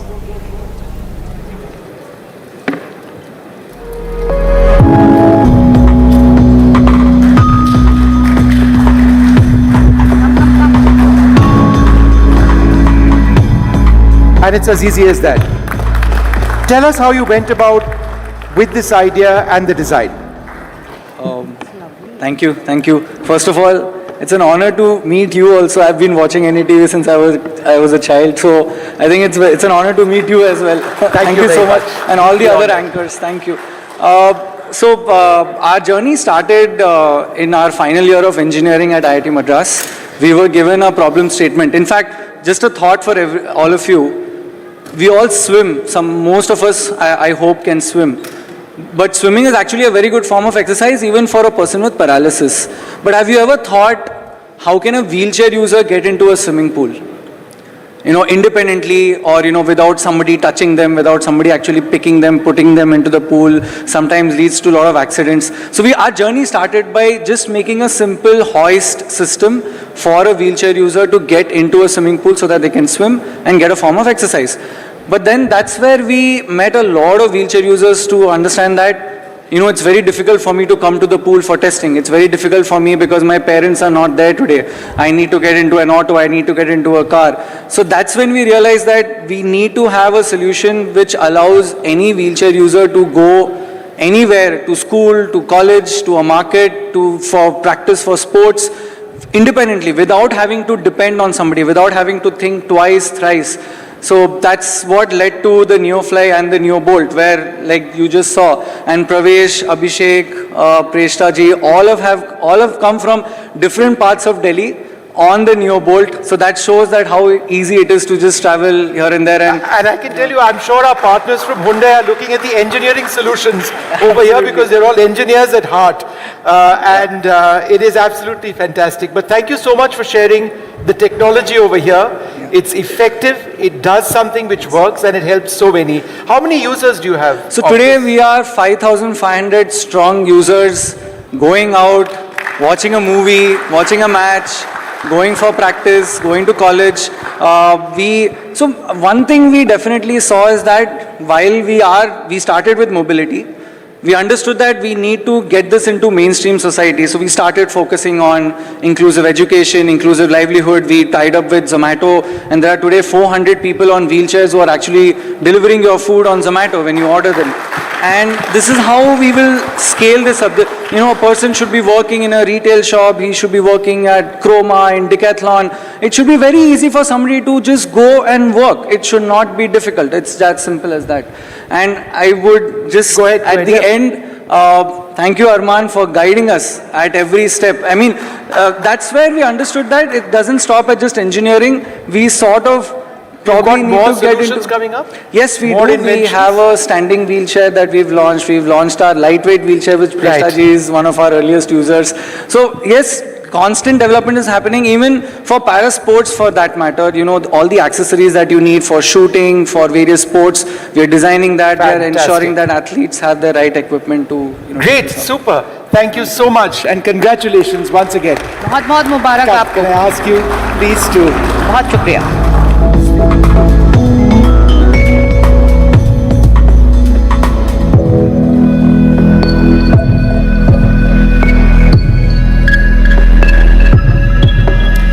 अब हम समावेशी शिक्षा में excellence के लिए पुरस्कार की बात कर रहे हैं और इस कैटेगरी के विजेता हैं उड़ीसा की स्वाभिमान. स्वाभिमान का फोकस एरिया स्कूली शिक्षा का समर्थन करना है. इसके प्रमुख कार्यक्रम में अंजलि शामिल है. भारत का पहला और एकमात्र अंतर्राष्ट्रीय बाल महोत्सव जो दिव्यांग और गैर दिव्यांग बच्चों को 5 दिवसीय गतिविधियों के बारे में एक दूसरों को जानने के लिए एक मंच देता है. स्वाभिमान का प्रतिनिधित्व बोर्ड मेंबर प्रियदर्शी मोहापात्रा कर रहे हैं. प्रियदर्शनी.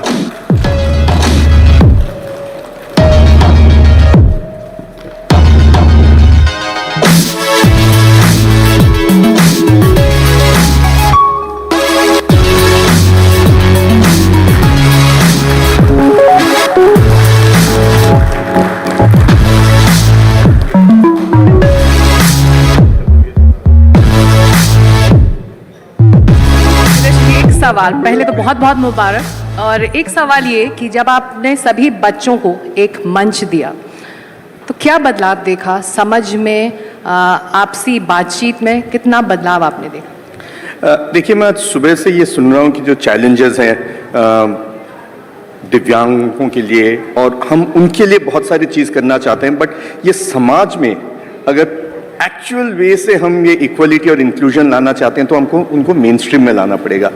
और जब अंजलि और ये एजुकेशन का सिस्टम हुआ कि आप मेन स्ट्रीम स्कूल में इनको लेके जाइए, इनके लिए कुछ अलग से नहीं बनाइए, क्योंकि जिंदगी में आगे जाके इनको सबके साथ एक कदम बढ़ा के आगे बढ़ना है, कोई अलग से इनके लिए रास्ता नहीं बनेगा।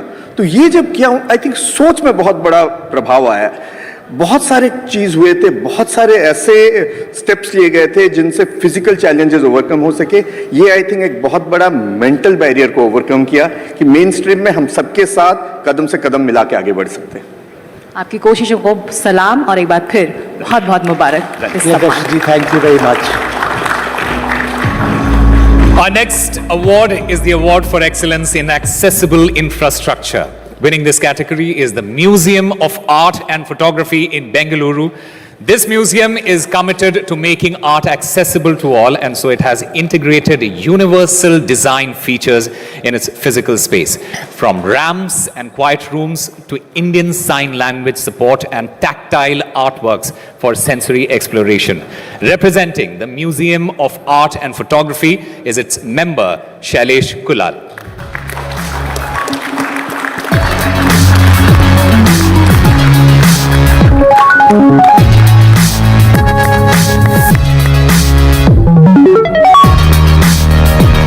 Come, please.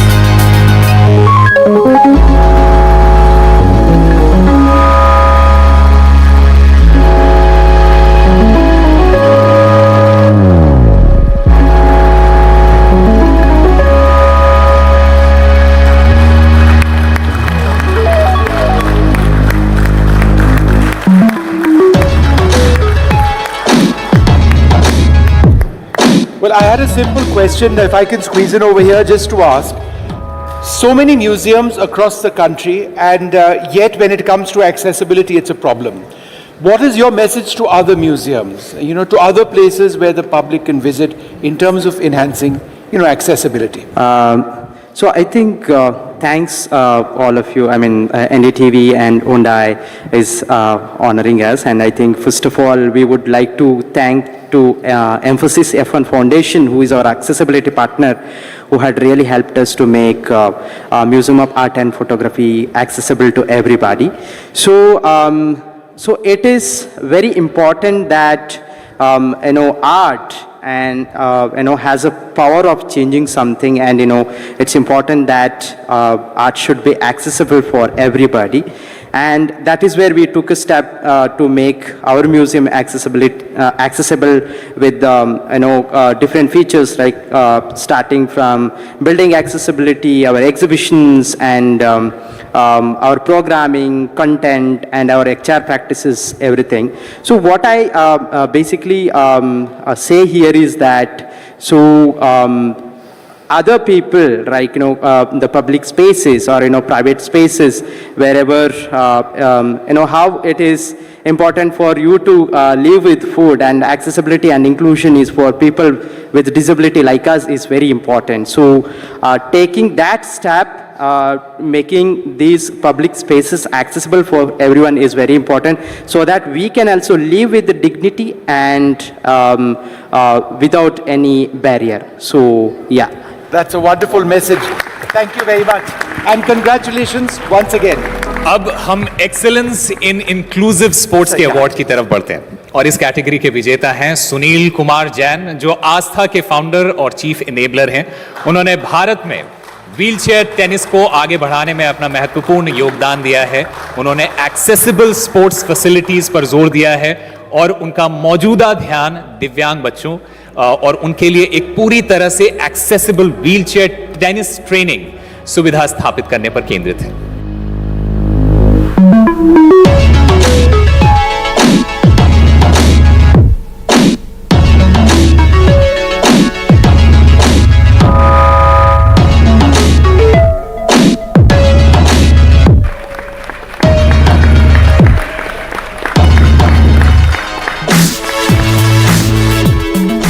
मेरा एक सवाल आपसे, जब 2016 में आपने अपने काम की शुरुआत की थी, तब एक्सेसिबल स्पोर्ट्स फैसिलिटीज़ को लेकर तमाम कोशिशें चल रही थी, लेकिन बहुत कामयाबी हासिल नहीं हुई थी। अब जब हमारे एथलीट्स शिखर छू रहे हैं, नए मुकाम हासिल कर रहे हैं, तो उम्मीद बनती है मोटिवेशन भी ज़मीन पर बढ़ा होगा। First of all, thank you so much NCPD Arman for being instrumental in having me here. And 2016 when we started, wheelchair tennis not anybody knows in India. Not many people know, right? We have not accomplished any medal as a sport yet. And we are in the journey. And the whole idea of starting Indian Wheelchair Tennis Tour was to have sports available for people just like sports, right? The question of increasing medal year after year is surely done for India. Kind of population we have and the kind of corporate investment, government policies, we are all moving ahead. We'll definitely have more and more medal. There is absolutely, we shouldn't have any doubt about it. The larger question I think we should all ask is what's happening from the grassroots till the medal, right? The journey of it's not athlete becomes an athlete. He's just start a free play. I need just to play freely. The focus, attention, if I can divert there are a lot of barrier yet. Policy barrier, infrastructure barrier. That's when the thought came. Can I work with wheelchair tennis to create an ecosystem using wheelchair tennis as an example?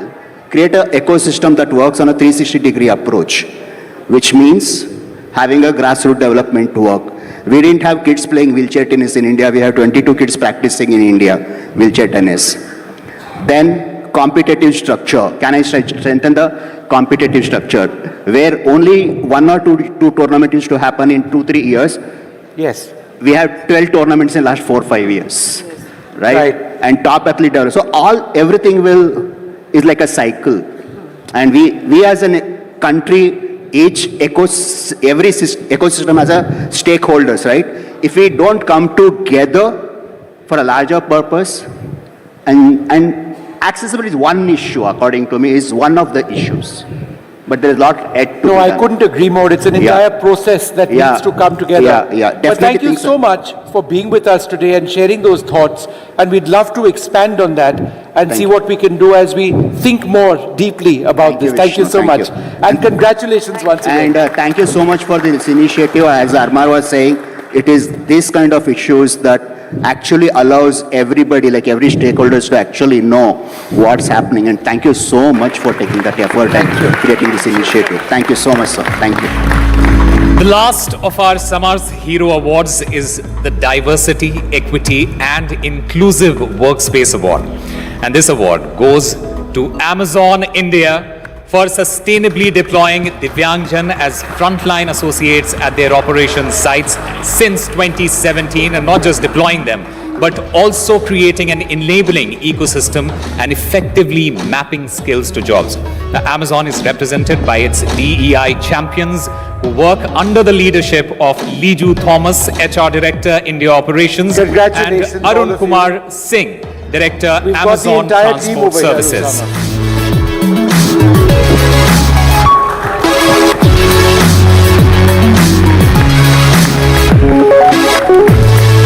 Congratulations, all of you. Once again, let's get a photo happening over here.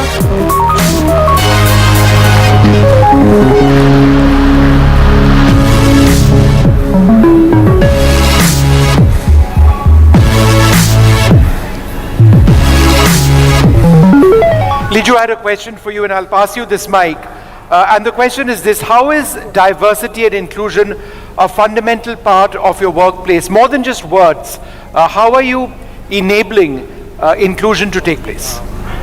Our heartfelt thanks to Samarth By Hyundai and NDTV for this recognition, and NCPDP for nominating us for this award. At Amazon, our journey started with deploying 5 deaf and hard of hearing associates few years back in one of our delivery stations. We've come a long way since then, and today we have more than 2,300 disabled associates working with us. And this includes people with intellectual disabilities, visual disabilities, locomotor disabilities, as well as acid attack survivors.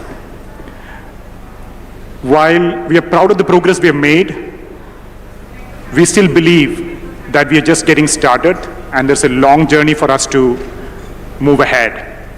Or as we say in Amazon, it is still day one. I'm also taking this opportunity to thank the thousands of Amazonians who come each day to work wanting to make our workplace more equitable and more inclusive for people with disabilities. And it is at the ethos of our workplace that diversity and inclusion is integrated into your business, and that shows in our progress. That's fantastic. Congratulations once again to the entire Amazon team, and thank you very much for being with us. All right, well, it's time now for us to request Mr. Ansuke, Mr. Tarun Garg and Mr. J.T. Park from Hyundai Motor India Limited to present a memento to Dr. Virendra Kumar. Thank you very much, sir, for being with us. We are delighted that you could be with us to share your views and your commitment to what we believe is a cause for billions plus across this country.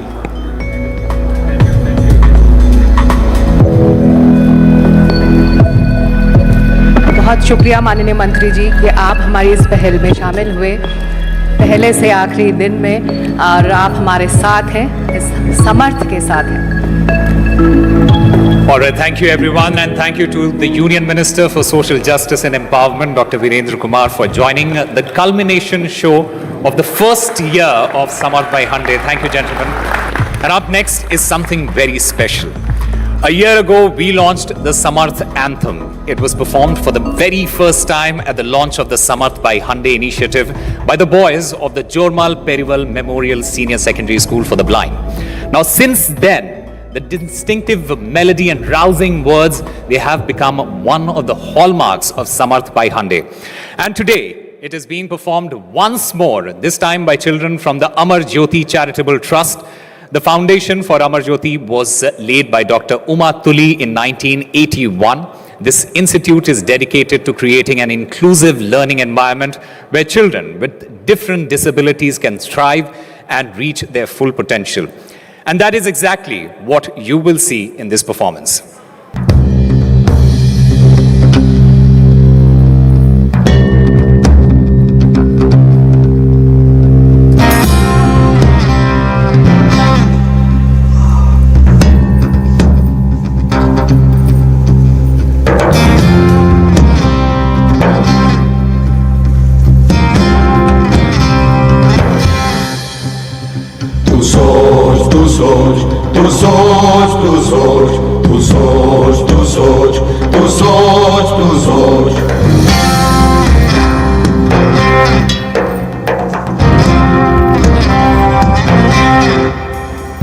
तू सोच ले अब तो उड़ना है, तू सोच पहाड़ से भिड़ना है. तू सोच ले अब तो उड़ना है, तू सोच पहाड़ से भिड़ना है. तू सोच के अंबर नापेंगे, तू सोच के गिर के उठना है. तू जैसा जैसा सोचेगा हम वैसा मंजर कर देंगे.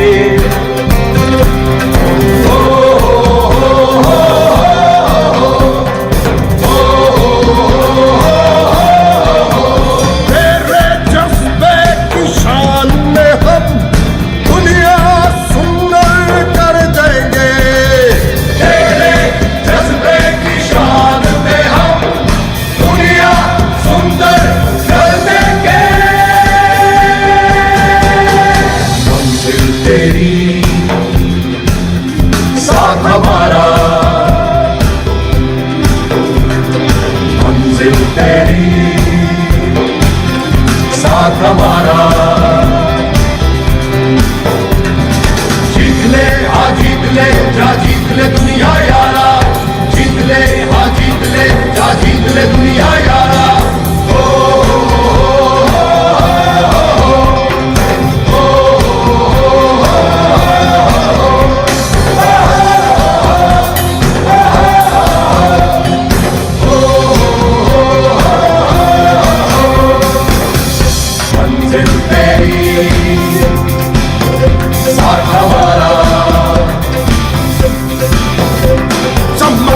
हाँ समर्थ है तू समर्थ मेरे यारा समर्थ जीत ले हाँ जीत ले दुनिया यारा जीत ले हाँ जीत ले दुनिया यारा जीत ले हाँ जीत ले दुनिया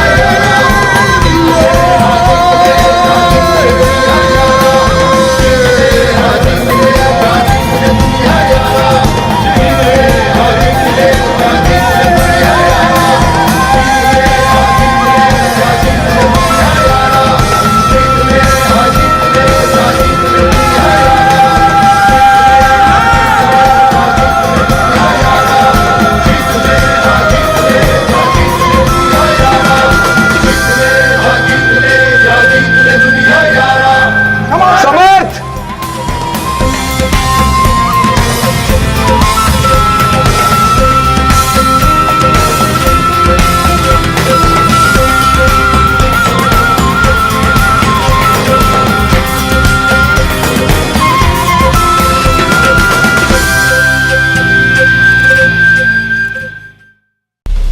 एक साल पहले हमने इस पहल की शुरुआत की थी। एक पहल अधिक समावेशिता, पहुंच और विविधता के लिए, और आज इस पहल ने एक जन आंदोलन का रूप ले लिया है। दिव्यांगों के समान अधिकारों के लिए एक पहल। हमारे साथ जुड़े क्योंकि हम मना रहे हैं समर्थ बाय हंडे के 1 साल पूरे होने का जश्न एनडीटीवी के सहयोग से, और देखेंगे कि इस पहल ने हमारे समाज पर क्या असर डाला है।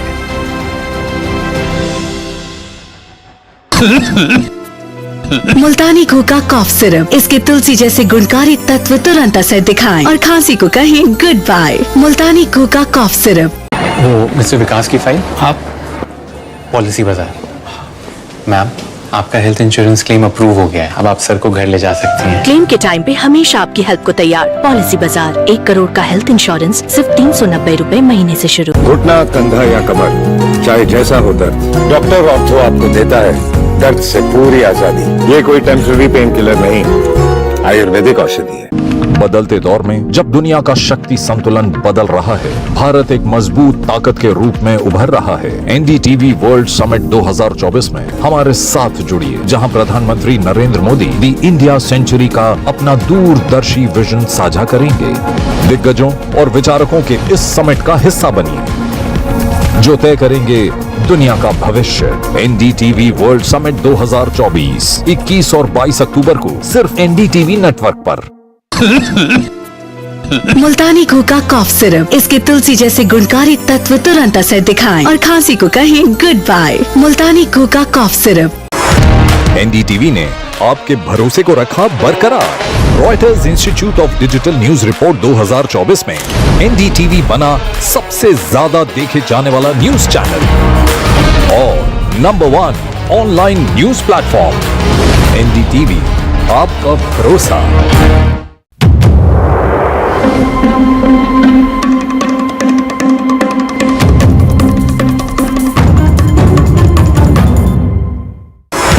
एनडीटीवी ने आपके भरोसे को रखा बरकरार। Reuters institute of digital news report 2024 में एनडीटीवी बना सबसे ज्यादा देखे जाने वाला न्यूज चैनल और number 1 online news platform. NDTV, आपका भरोसा।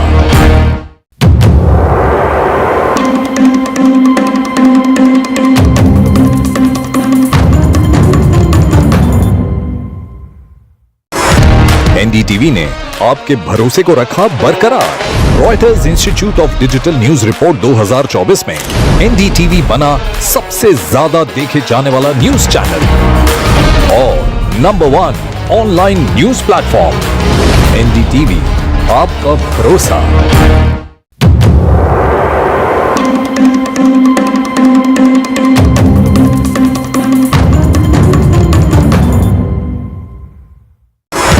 एनडीटीवी ने आपके भरोसे को रखा बरकरार। Reuters institute of digital news report 2024 में एनडीटीवी बना सबसे ज्यादा देखे जाने वाला न्यूज चैनल और number 1 online news platform. NDTV, आपका भरोसा।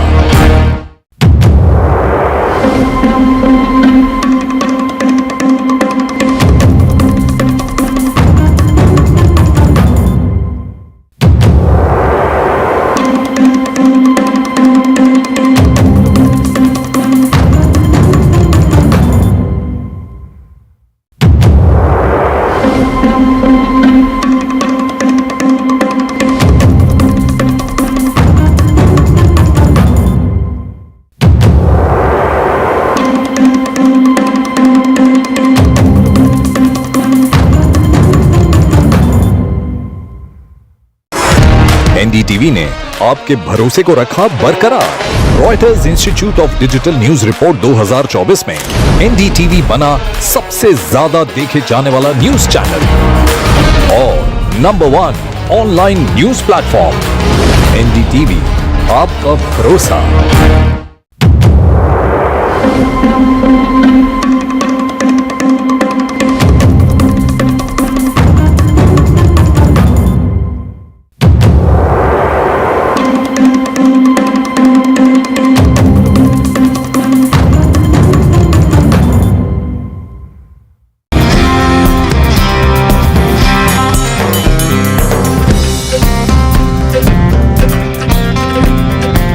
फिर से बहुत बहुत स्वागत है आप तमाम लोगों का। अब हम बातचीत को एक अलग दिशा में ले जाना चाहते हैं, स्किलिंग की तरफ, एजुकेशन और ट्रेनिंग की तरफ हम बात करना चाह रहे हैं। एक्सेसिबिलिटी की बात ज़रूरी है क्योंकि जो नौकरियां हैं और जो रोज़गार के अवसर हैं वो किस तरह से पैदा होंगे ये जानना ज़रूरी है। हमारे चार्टर ऑफ रिकमेंडेशन में एक रिकमेंडेशन जो है वो रोज़गार से भी जुड़ा हुआ है, जिसमें शिक्षा, कौशल विकास, रोज़गार और समावेश के अवसरों को बनाने के तरीकों पर चर्चा की गई है। तो हमें बहुत हम सम्मानित हैं कि मिनिस्टर फॉर स्किल डेवलपमेंट और एंटरप्रेन्योरशिप के सामने ये रिकमेंडेशंस का चार्टर हम प्रस्तुत करेंगे और हमारे साथ मिनिस्टर जो हैं वो जुड़ गए हैं। चार्टर प्रस्तुत करने के लिए समय में स्टेज पर आमंत्रित करना चाहूंगी Hyundai मोटर इंडिया लिमिटेड से mister Anshu Kim, mister Tarun Garg और मिस्टर जेटी पार्को और साथ ही mister Sanjay पुगालिया।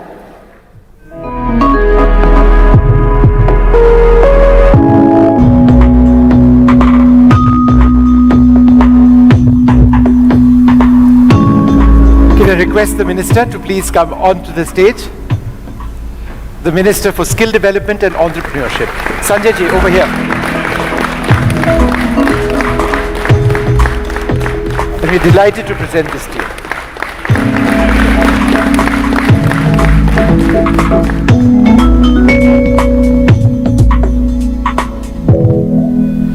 Thank you, gentlemen. Could I request you and the Minister, if you can stay behind, sir. We aren't letting you go quite so soon. Thank you for all of you for please be seated. Shri Chaudhary, I now invite you to address the gathering today. Come, please.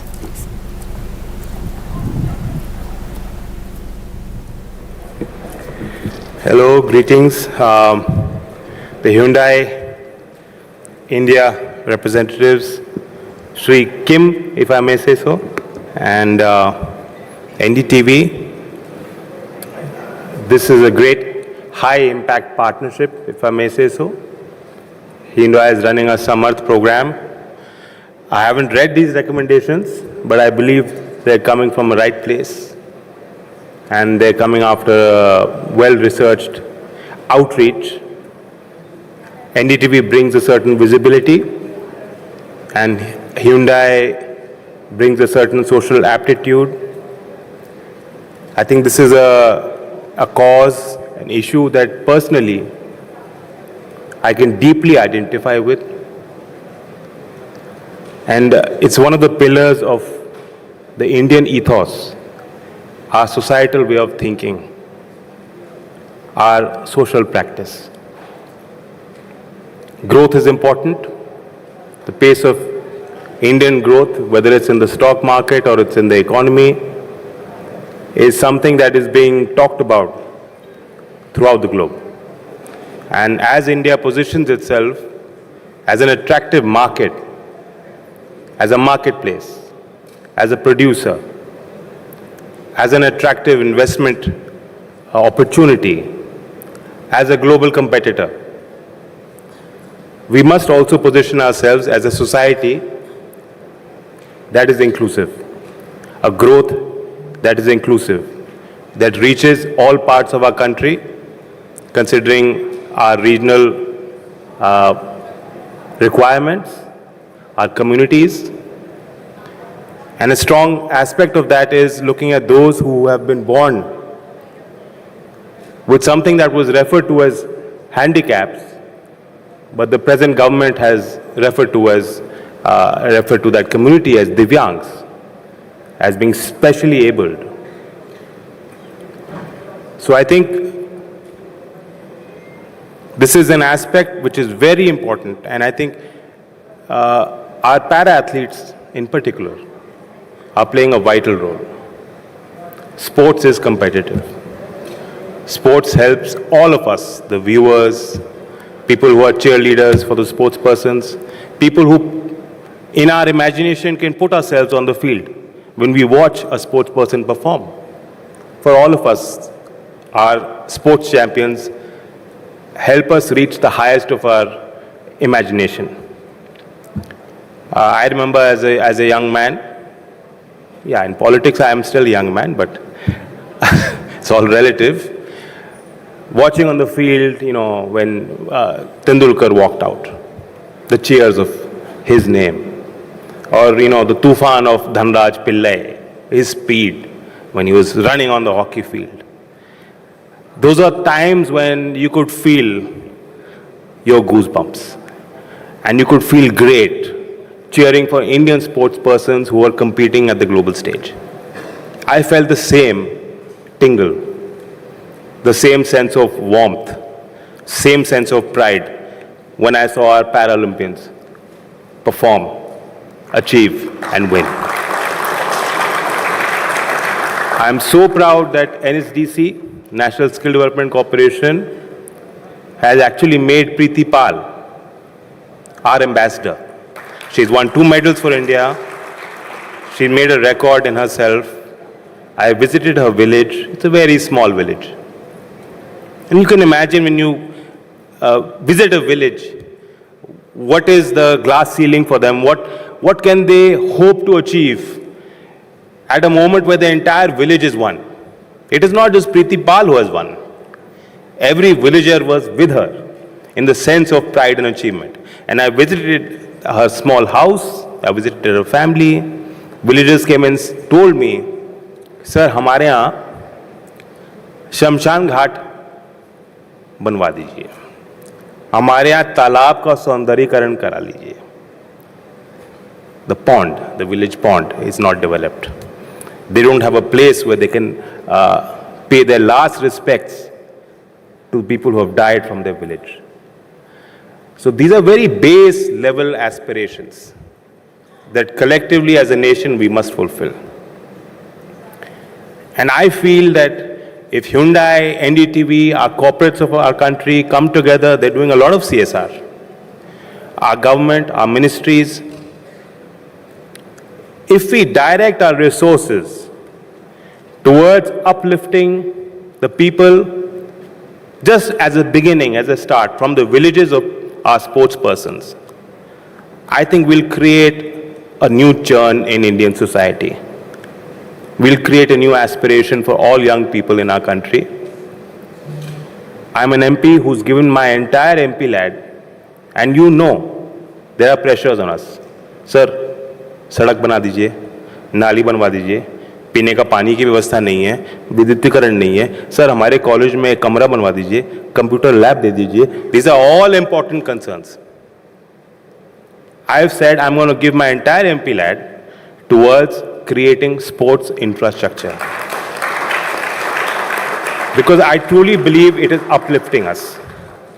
It is helping our young people break through barriers. And there are many barriers. We are not unique in constructing barriers for our own people. These barriers exist in every society, through the prism of class, through whatever prism of elitism that we create for our own society to divide them. But in Indian society, that prism is caste. That prism is urban and rural. And beyond that, it is also class. So there are many barriers that we need to break.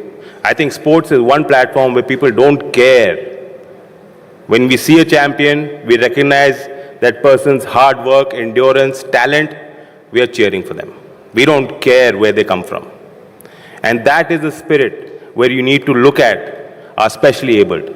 It doesn't matter where they are born. It doesn't matter what circumstances they are born with. Their physicality shouldn't matter. So that core sense of humanity, I think sports is a powerful, powerful way of addressing that concern. So I'm so happy that you have done this. I'm in charge of 2 departments which directly deal with our future aspirations. Firstly, this is a government that is not looking at just 5 years. It is want in every politician to win an election and then worry about the next one. This is not our mandate to think about what's going to happen in 25 years. But here we have a government that is enunciating that is communicating that is asking entire country to believe with us, to aspire for that, to think about themselves, think about our society, think about our nation. So it's a forward-looking, aspirational policy and program. And in line with that, our education policy is also a progressive document. We can have combative spirits, which is the basic tenet of democracy, where some states are saying, no, we reject this policy because it is creating a monopoly of language. Those are politically nuanced positions. But the actual truth is, and I invite all of you to actually read the NEP document, the National Education Policy 2020 document, because it is asking us to contextualize at the level of the student, at the level of the language spoken by the local community, so that the medium of instruction is also localized and contextualized. It is creating that mandate for us. It is up to us how much we can achieve. We have 22 scheduled languages in our constitutional scheme of things. We are now providing primers. We are taking our curriculum, we're taking our books, and we're giving them to the states in all those 22 languages. And we're saying that language is just a medium. It is the idea that is powerful. It is the thought, it is the desire to innovate, to think beyond boundaries, to break those barriers. If we are able to seed that ability, capability, competence in every student and child of India, that is the way, that is the pathway to a developed country by 2047.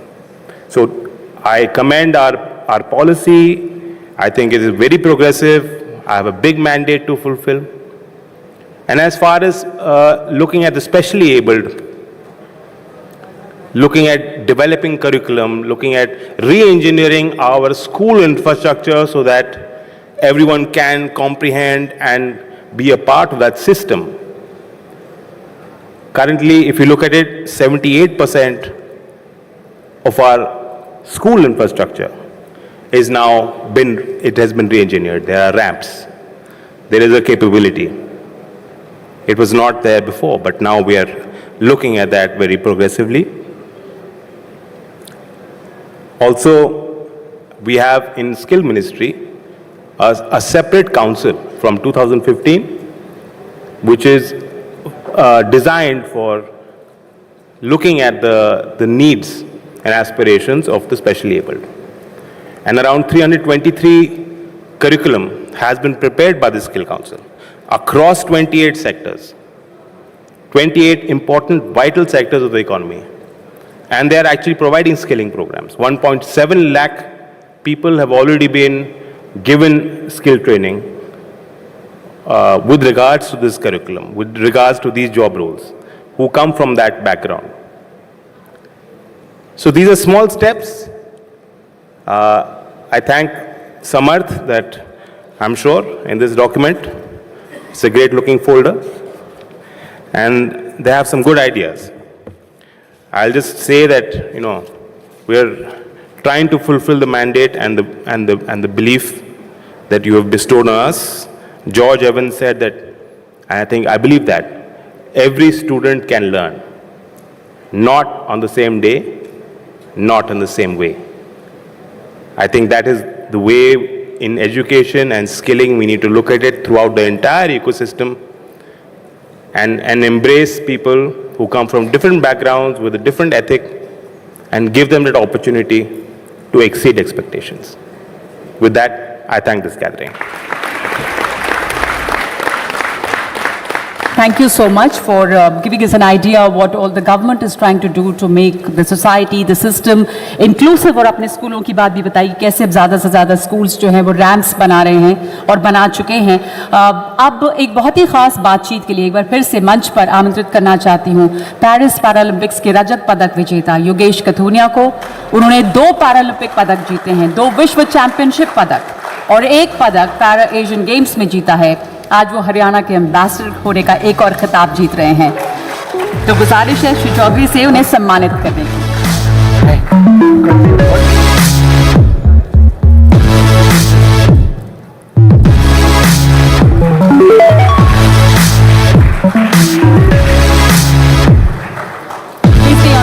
Please be on stage. There's a question for you. पहले आपसे योगेश जी के हरियाणा का brand ambassador होने से बहुत सम्मानित महसूस कर रहे हैं आप, इस समय आपके भाव क्या हैं हमें बताएंगे? सबसे पहले तो थैंक यू इसके लिए वापस से। और हरियाणा स्पोर्ट्स के लिए आपको पता ही है सबको कि बहुत ज़्यादा माना जाता है, और हमारा दूध दही का खाना और स्पोर्ट्स पर्सन सब ज़्यादा आते हैं।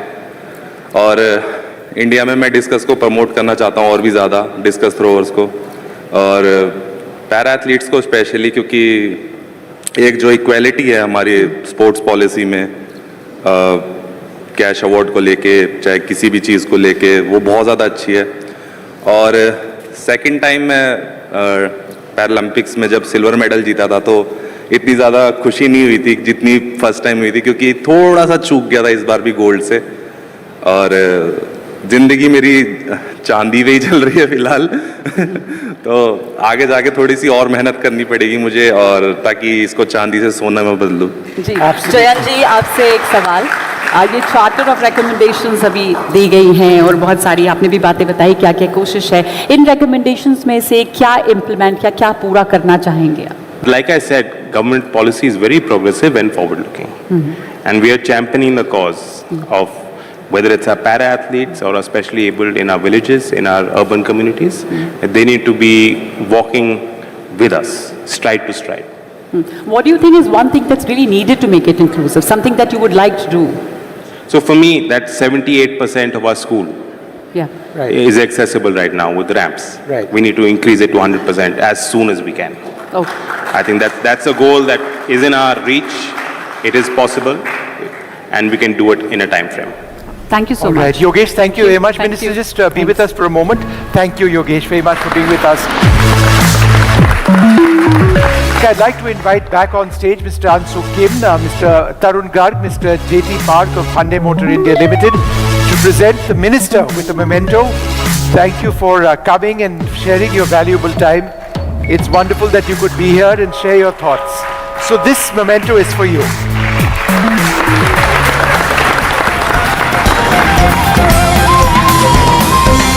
Thank you, everyone.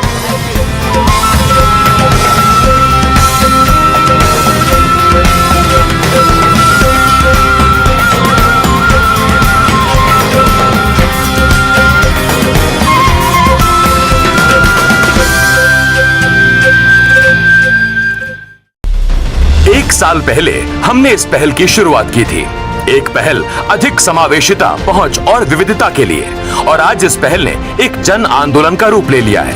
दिव्यांगों के समान अधिकारों के लिए एक पहल।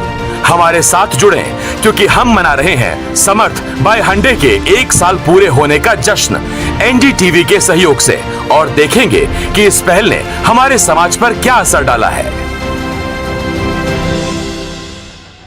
सर, आप बहुत लकी हैं कि आपके बेटे ने हेल्थ इंश्योरेंस और बाकी सारी फॉर्मेलिटीज टाइम से पूरी कर दी है। मेरा बेटा? तो फिर आप? पॉलिसी बाजार। क्लेम के टाइम पे हमेशा आपकी हेल्प को तैयार। पॉलिसी बाजार, 1 करोड़ का हेल्थ इंश्योरेंस सिर्फ 390 रुपए महीने से शुरू। मुल्तानी घोका कॉफ सिरप, इसके तुलसी जैसे गुणकारी तत्व तुरंत असर दिखाएं और खांसी को कहें गुड बाय। मुल्तानी घोका कॉफ सिरप। जॉइंट पेन के लिए डॉक्टर ऑर्थो ऑयल के अमेजिंग रिजल्ट सबको पता है, पर क्या आपको पता है कि पुराने और ज्यादा बिगड़े दर्द के लिए डॉक्टर ऑर्थो ऑयल के साथ साथ डॉक्टर ऑर्थो कैप्सूल्स को भी रेगुलर यूज करना चाहिए। ये कोई टेम्पररी पेन किलर नहीं, आयुर्वेदिक औषधि है। ए सांभल कर, हाँ, आई मारो पप्पा फॉरेन थी लई आव्यो। हाँ, ए सत्यानाश, भाई नुकसान कैसा भरेगा तू? स्टॉक मार्केट में भी रिस्क उतना ही लें जितने की कैपेसिटी और रिस्क की जानकारी हो। ऑप्शंस ट्रेडिंग बहुत सोच समझ कर करें। अरे वाह दिकरा, एकदम बराबर। रिस्क समझ कर लेने का। सोच कर समझ कर इन्वेस्ट कर। मुल्तानी घोका कॉफ सिरप, इसके तुलसी जैसे गुणकारी तत्व तुरंत असर दिखाएं और खांसी को कहें गुड बाय। मुल्तानी घोका कॉफ सिरप। एनडीटीवी ने आपके भरोसे को रखा बरकरार। Reuters institute of digital news report 2024 में एनडीटीवी बना सबसे ज्यादा देखे जाने वाला न्यूज चैनल और number 1 online news platform. NDTV, आपका भरोसा।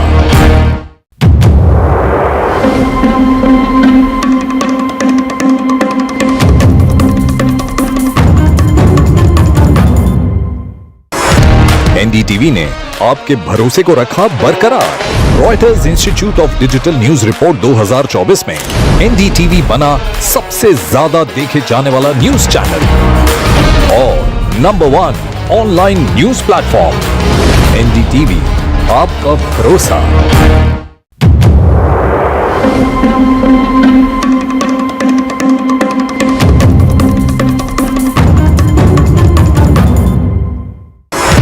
एनडीटीवी ने आपके भरोसे को रखा बरकरार। Reuters institute of digital news report 2024 में एनडीटीवी बना सबसे ज्यादा देखे जाने वाला न्यूज चैनल और number 1 online news platform. NDTV, आपका भरोसा। एनडीटीवी ने आपके भरोसे को रखा बरकरार। Reuters institute of digital news report 2024 में एनडीटीवी बना सबसे ज्यादा देखे जाने वाला न्यूज चैनल और number 1 online news platform. NDTV, आपका भरोसा।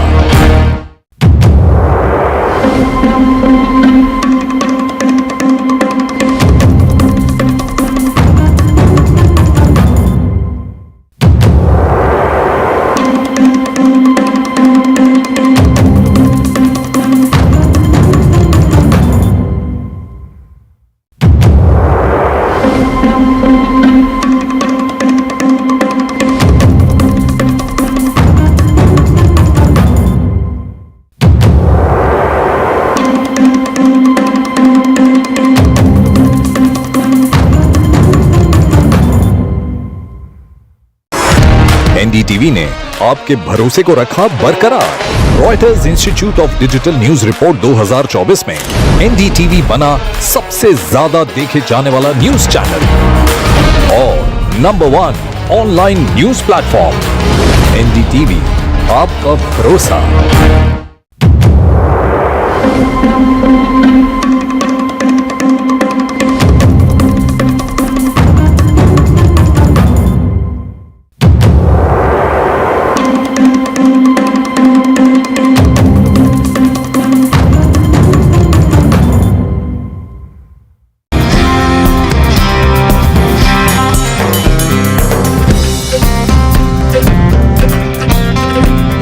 We have all talked about skilling, we have all talked about training, but before that comes education.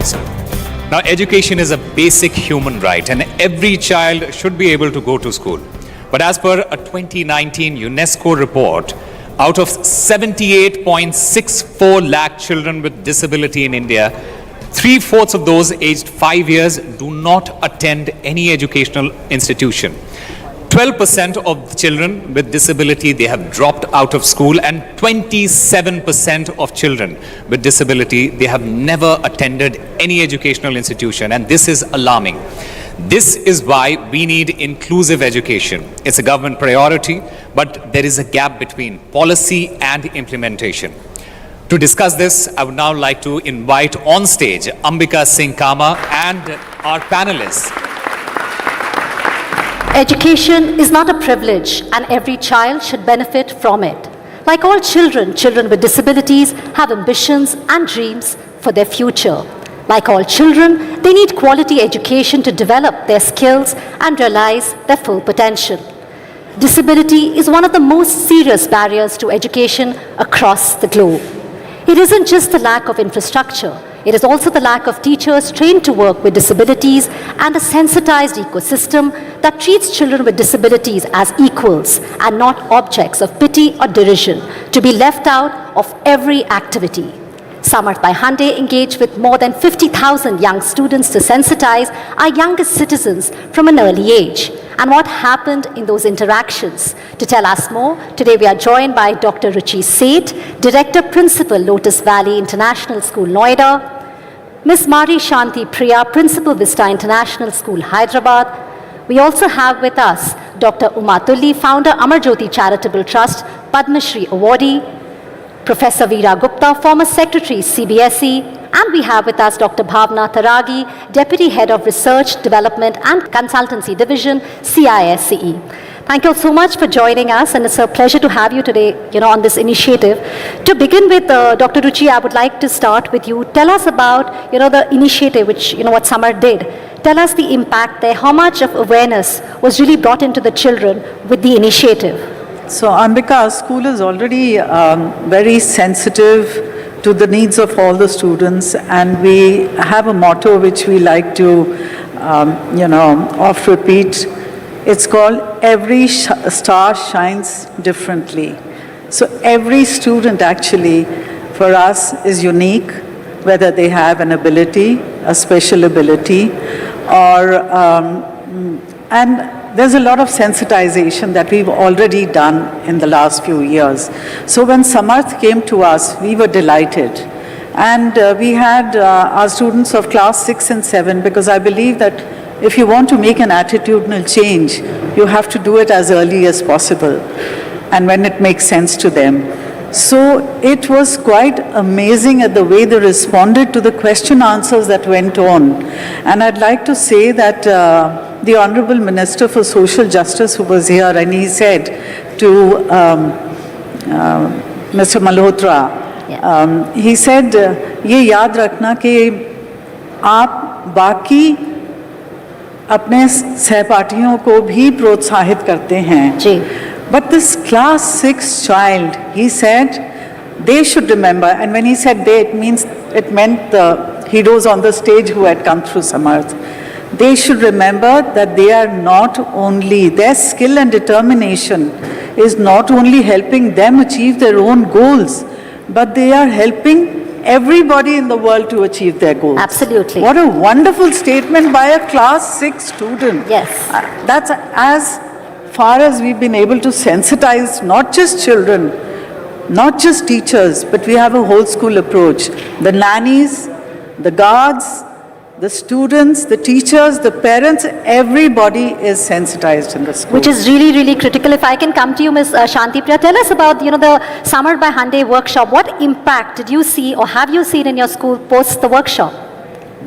Actually, we are also an inclusive school. We do have children with different learning disabilities, both physical as well as learning. So when Samarth team was there, in fact, as ma'am said, it's ideal to start with the young age, because the kind of impact what we give them is going to be more memorable and for a longer innings. So we have asked the grade 5 students to be there, to be part of it, to motivate the Paralympic participant who has come to the school. The children were so enthusiastic looking at them, and they made a statement saying that though we are all fit, we all always keep cribbing about everything. But there are people who are deprived of so many things, yet the kind of motive they have, the kind of enthusiasm, the zeal they have to achieve in life, that is something which is very, very memorable and touching for them. And they felt that they have to have more students of such kind of disability to be part of the school, so that they can help or at least be part of their journey in their life. I think that's really well put and extremely critical for every child, and like you said, to be sensitized. Dr. Tulli, I wanted to, come to you here. You've been doing this really since 1981. You've helped nurture the dreams of so many children. What innovative methods or programs has Amar Jyoti been using in the last 4 decades to enhance education and support children? And most importantly, I think the holistic approach that you use. If you can please take us through that. Right. We all know that education is the tool to bring any change. Yeah. And to bring this kind of change, we need a holistic approach. In Amarjyoti, we have every facility in the campus, like medical care. Inclusive education, of course, is the prime thing, but to make it implementable, we have skill training, we have capacity building courses in physiotherapy, in teachers training in special education, NIOS, IGNU, and we also have inclusive sports and cultural activities. That is what has made it possible.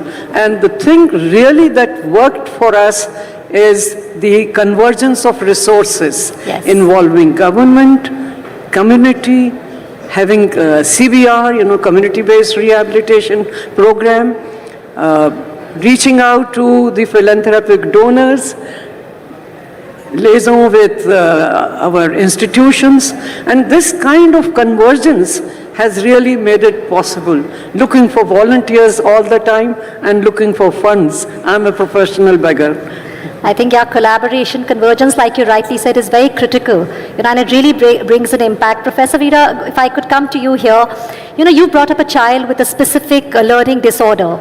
If you could just take us through your journey, how it has helped you in the field of education as well.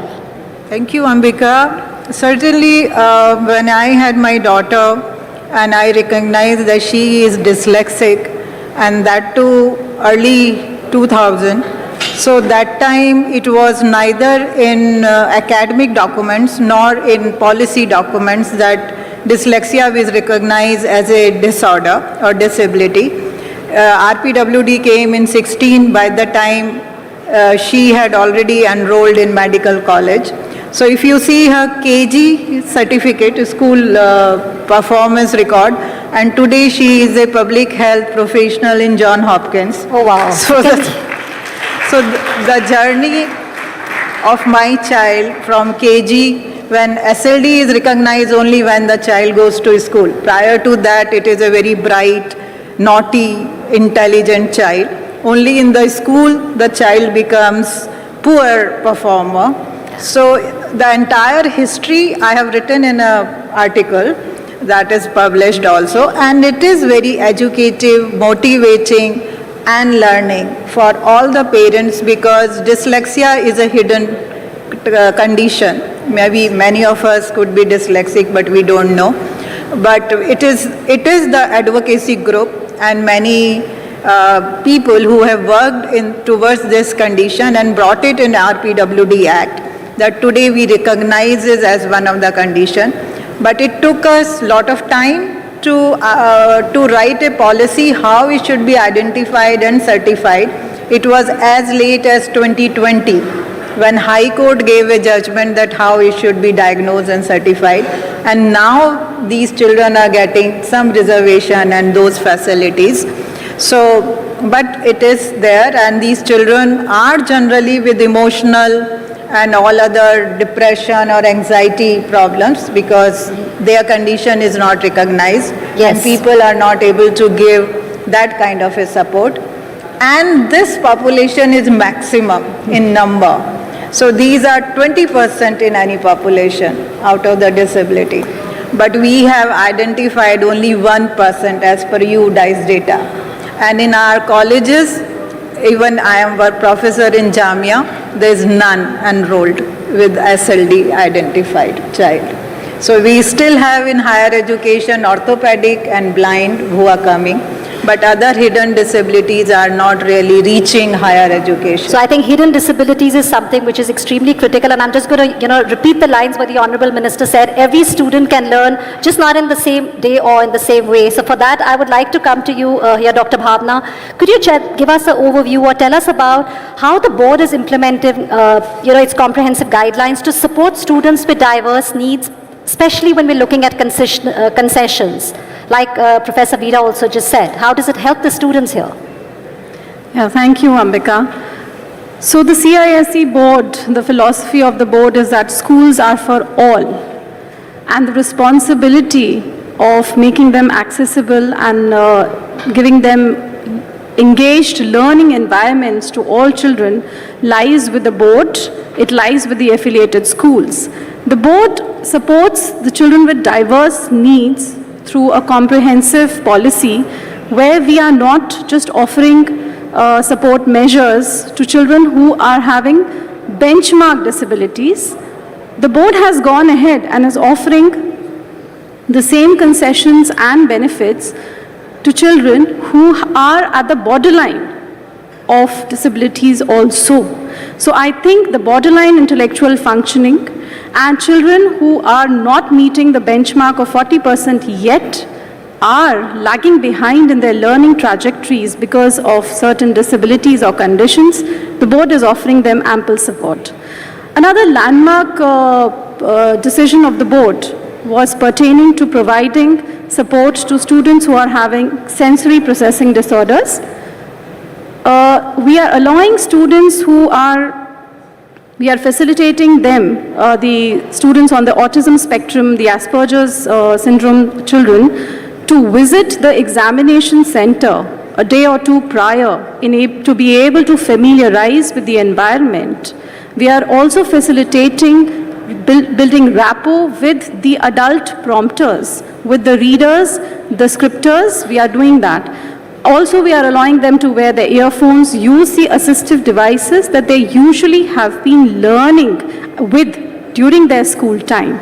So I think the board is looking at supporting all students. Wonderful results we have observed. Yes. We are delighted with the kind of performance shown by our children with special needs in our board examinations, and we hope to continue doing much more. Thank you. Thank you. Thank you for sharing that, because there is a lot, but we're talking about solutions. We know inclusive education is critical, but we also know, Dr. Ruchi, that there are gaps. What can we do, or what more can be done to create greater access here?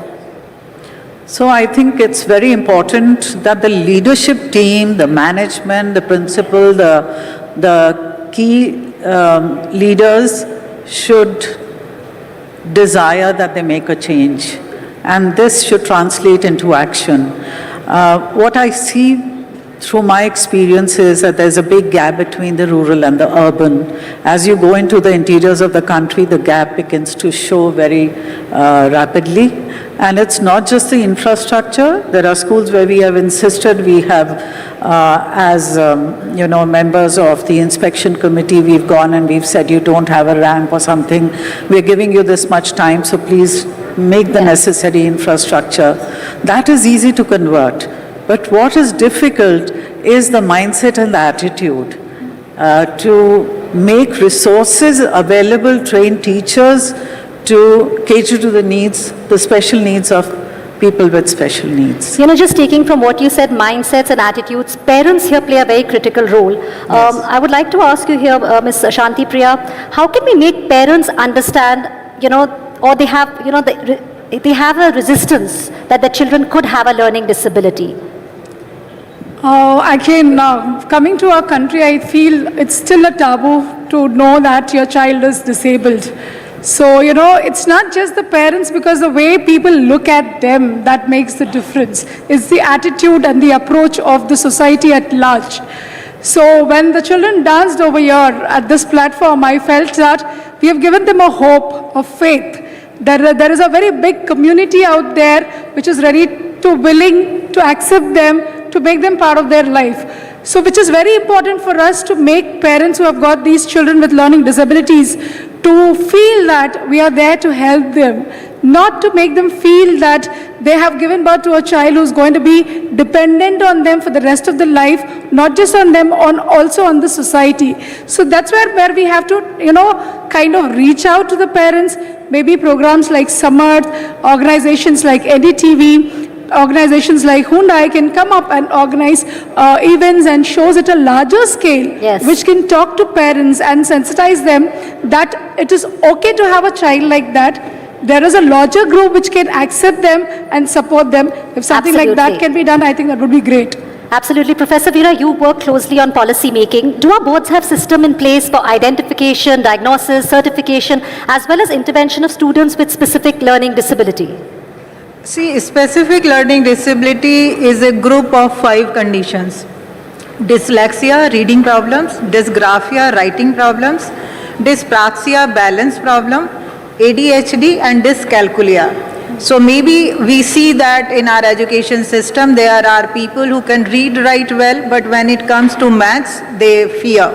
Or there are some people who can read but their writing is very, very poor.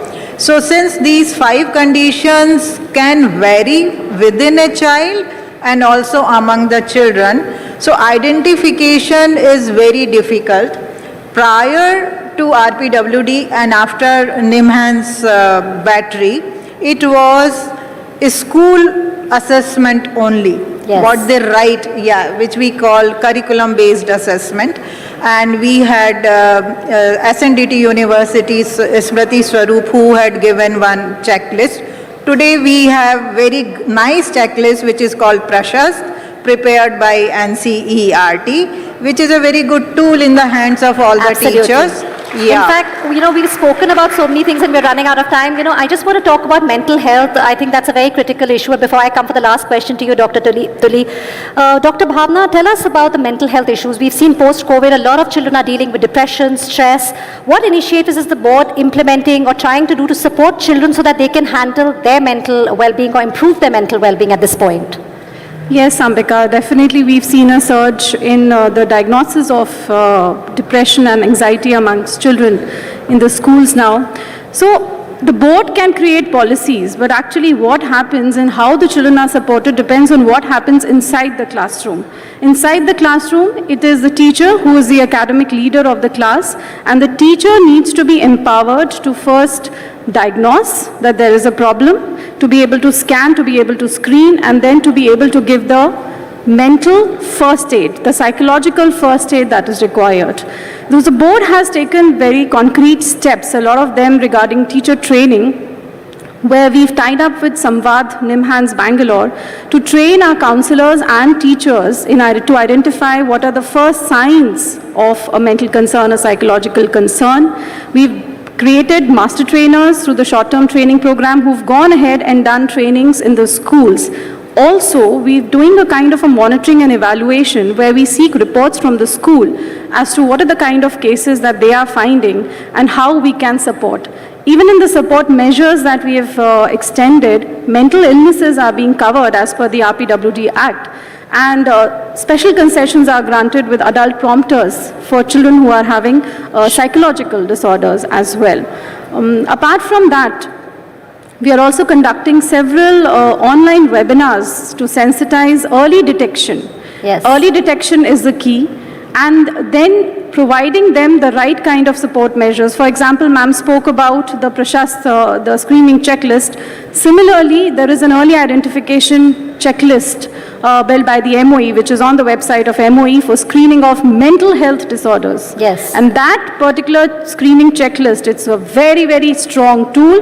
We have distributed it amongst our school and we are conducting trainings for them to use that checklist given by the government. Because it's extremely important to look at the mental well-being of our children, clearly, because they're the future. Last question to you, Dr. Tully. We've spoken about education, right? But when we look at the workforce, when we look at when they're going forward, in your experience, what are the most critical skills that persons with disabilities need to thrive in their workplace, and how can organizations better support their development? Well, as far as skill training is concerned, I think first and foremost thing is to bring in self-esteem and confidence, have accessible environment, have acceptance. Now, of course, we are from negation to acceptance, but thinking of persons with disabilities, we should not underestimate their skill. They can do everything and anything on this earth. We try to think of skills which are having the potential of job or self-employment. Yes. So we should tie up with the employers, what is their need and how they can train in advance so that employment becomes easier for persons with disability. Most of the time, we forget that Ministry of Social Welfare and Empowerment has already published more than 3,000 jobs for persons with disability and diverse disability, Yes. And those jobs can be kept in mind. And many a times we forget that they are persons first. So our attitude is what matters. Our acceptance is what matters. Giving them equal opportunity and full participation is what brings in positive results. Absolutely. Opportunity, full participation, sensitization. Thank you so much. We've learned so much from all of you. It's really a pleasure to have you here with us on Samarth by Hyundai. Thank you so much. As we bring down the curtains on year one, I'd like to invite on stage Mr. Tarun Garg, whole-time director and chief operating officer, Hyundai Motor India Limited, for his closing remarks.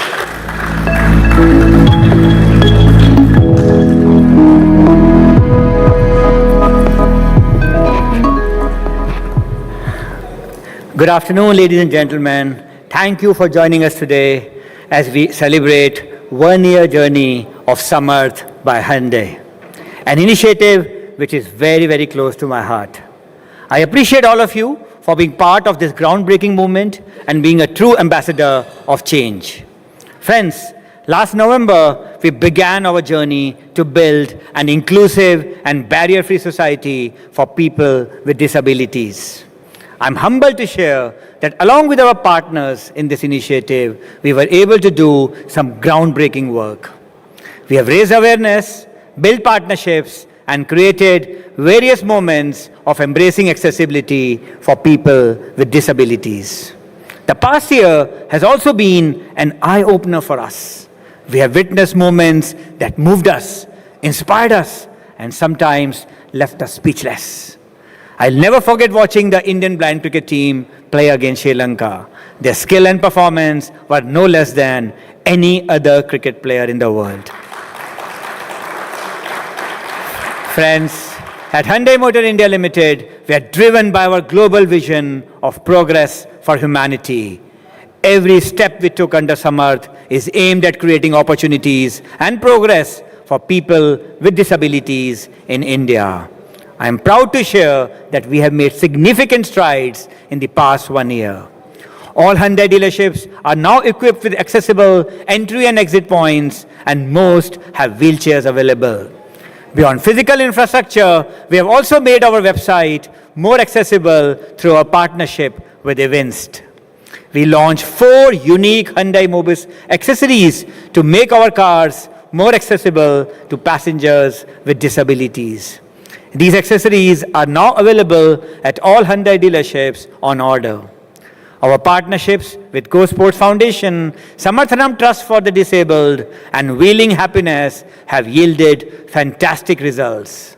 From blind cricket to para-athletes and winning laurels at the Para-Olympics, we are thrilled with the achievements.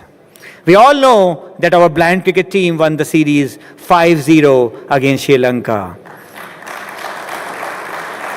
We have also been inspired by individuals as well as organizations like Enable India, Nipman Foundation, and NCPDP. Their work in assistive technology and policy is making a world of difference. Today, I am pleased to see the white paper on accessibility challenges being presented to the honorable ministers. I am thankful for their commitment, and I sincerely hope it paves the way for a more inclusive India. But friends, this is just the beginning for us. The road for creating an inclusive society is long, and Hyundai Motor India Limited will continue supporting this cause. In the coming year, we will focus on 2 key pillars: technology and infrastructure. Technology is in our DNA, and we believe it will empower people with disabilities. We will support assistive technologies through various partnerships. In association with Samarth Trust, we will distribute 228 assistive devices to further enhance accessibility for individuals in need. We will continue to support blind cricket in India. As part of our 3-year commitment, we shall be training 50 blind cricketers from the grassroots level in the coming year. Additionally, we shall host an international blind cricket series, creating a platform for these incredible athletes to showcase their talent. Furthermore, we shall continue providing holistic support to the 20 para-athletes we have onboarded in partnership with the Go Sports Foundation. Our goal is to help them improve their performance in both national and international competitions. I'm confident that these sustained efforts will not only uplift our athletes, but also bring more glory to our country. We firmly believe that it's the environment that disables people, and infrastructure is key to transforming it into an enabler. That's why we shall be working with NGOs, government, and media partners to raise awareness and build a more accessible India. In this long journey, what we need most is your support. Support to make India accessible, inclusive, and truly Samarth. Thank you all for joining today. Thank you very much.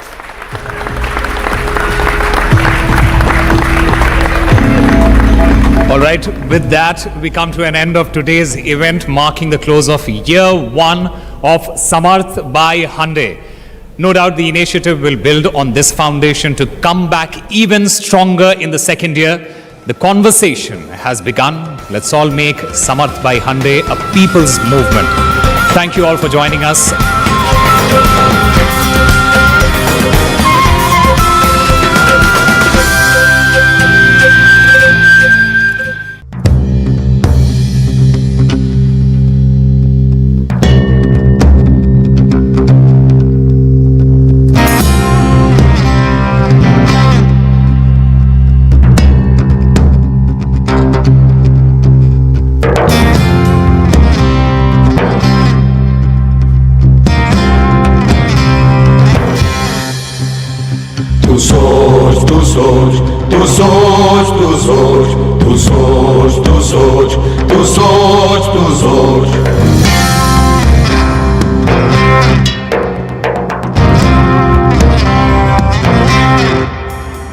तू सोच ले अब तो उड़ना है, तू सोच पहाड़ से भिड़ना है। तू सोच ले अब तो उड़ना है, तू सोच पहाड़ से भिड़ना है। तू सोच के अंबर नापेंगे, तू सोच के गिर के उठना है। तू जैसा जैसा सोचेगा हम वैसा मंजर कर देंगे।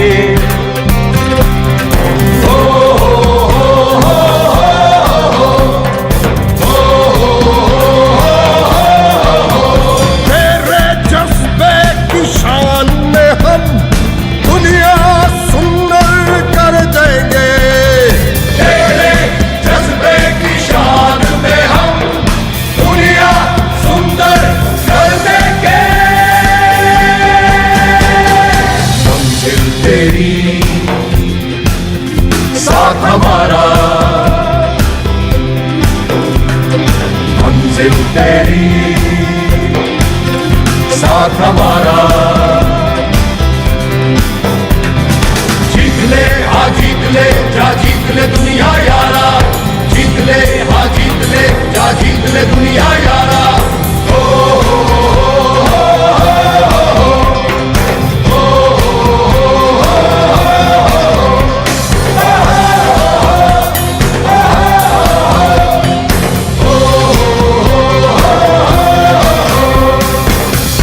मंजिल तेरी साथ हमारा। समर्थ है हाँ समर्थ है, तू समर्थ है मेरे यारा। समर्थ जीत ले हाँ जीत ले जा जीत ले दुनिया यारा। जीत ले हाँ जीत ले जा जीत ले दुनिया यारा। जीत ले हाँ जीत ले दुनिया यारा।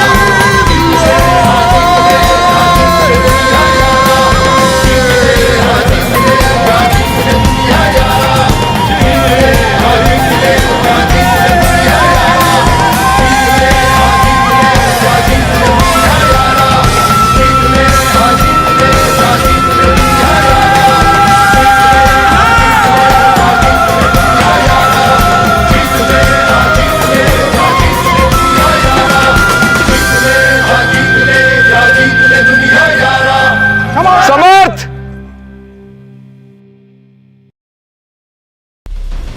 एक साल पहले हमने इस पहल की शुरुआत की थी, एक पहल अधिक समावेशिता, पहुंच और विविधता के लिए। और आज इस पहल ने एक जन आंदोलन का रूप ले लिया है। दिव्यांगों के समान अधिकारों के लिए एक पहल।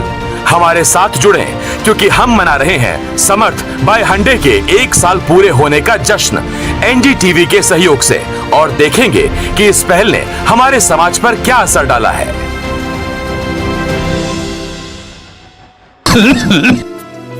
मुल्तानी घोका कॉफ सिरप, इसके तुलसी जैसे गुणकारी तत्व तुरंत असर दिखाएं और खांसी को कहें गुड बाय। मुल्तानी घोका कॉफ सिरप। अरे ऋषि, आज स्कूल नहीं गए? 3 महीने से फीस नहीं भर पाई तो निकाल दिया स्कूल ने। कहीं आपके बाद आपके बच्चों के सपने न टूट जाएं। आज ही लीजिए पॉलिसी बाजार पे 2 करोड़ का टर्म लाइफ इंश्योरेंस, सिर्फ 690 रुपए महीने से शुरू।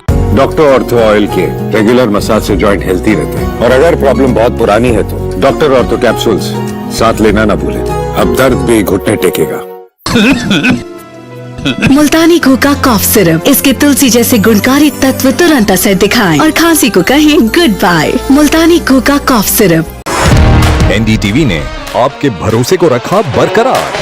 Reuters institute of digital news report 2024 में एनडीटीवी बना सबसे ज्यादा देखे जाने वाला न्यूज चैनल और number 1 online news platform. NDTV, आपका भरोसा।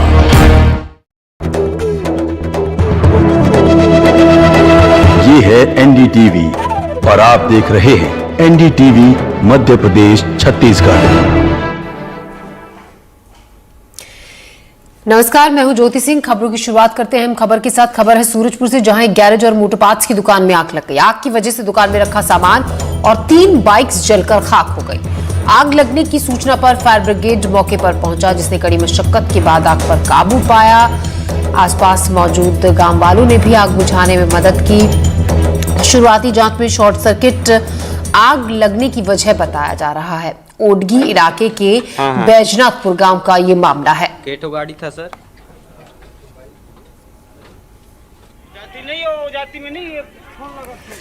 तो गैराज में ही आग लगी, इसमें लाखों का नुकसान हुआ है। आग शॉर्ट सर्किट की वजह से लगी, शुरुआती जांच में ये पता चला है। फिलहाल आग को पूरी तरह से काबू में पा लिया गया है। घंटों की मशक्कत के बाद इस आग को बुझाया जा सका। इस आग में गैराज में रखा लाखों का सामान जलकर खाक हो गया। 3 बाइक्स भी इस आग की चपेट में आ गई। गांव वालों की मदद से इस आग पर काबू पाया गया। फायर ब्रिगेड की टीम भी मौके पर पहुंची और घंटों की मशक्कत के बाद इस आग पर कंट्रोल पाया गया, काबू पाया गया।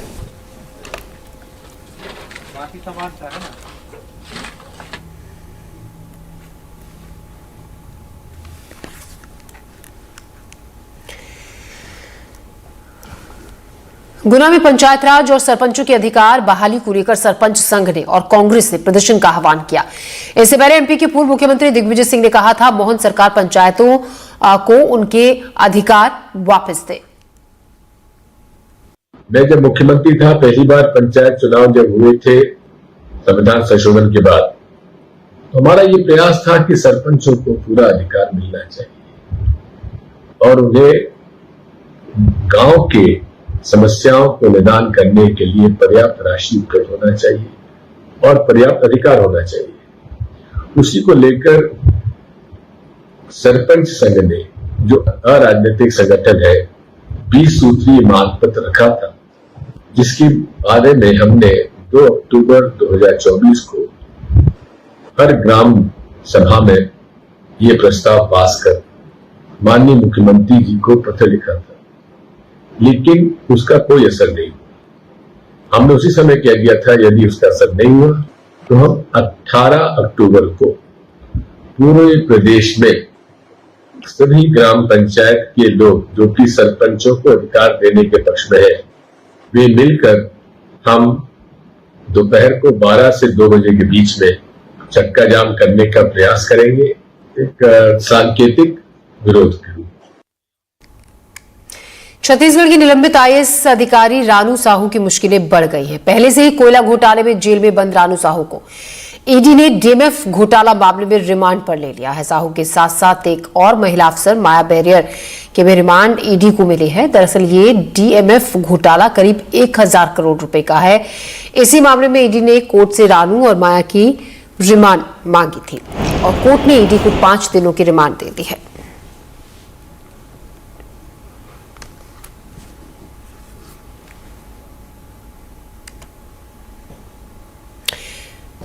डीएमएफ घोटाले मामले में अब एक महिला अफसर माया बैरियर को भी गिरफ्तार किया गया है। 1000 करोड़ के घोटाले का ये मामला है। इस पूरे मामले में जांच चल रही है। 22 अक्टूबर तक रिमांड पर रहेंगी रानू और माया। रानू साहू की मुश्किलें बढ़ गई हैं। निलंबित आईएएस अधिकारी रानू साहू की मुश्किलें तो पहले से ही कोयला घोटाले में जेल में बंद है रानू साहू। ईडी ने अब डीएमएफ घोटाले मामले में रिमांड पर ले लिया है। साहू के साथ साथ एक और महिला अफसर है माया बैरियर। रिमांड ईडी को माया बैरियर की मिली है। दरअसल ये डीएमएफ घोटाला करीब 1000 करोड़ रुपए का है। इसी मामले में ईडी ने कोर्ट से रानू और माया की रिमांड मांगी थी।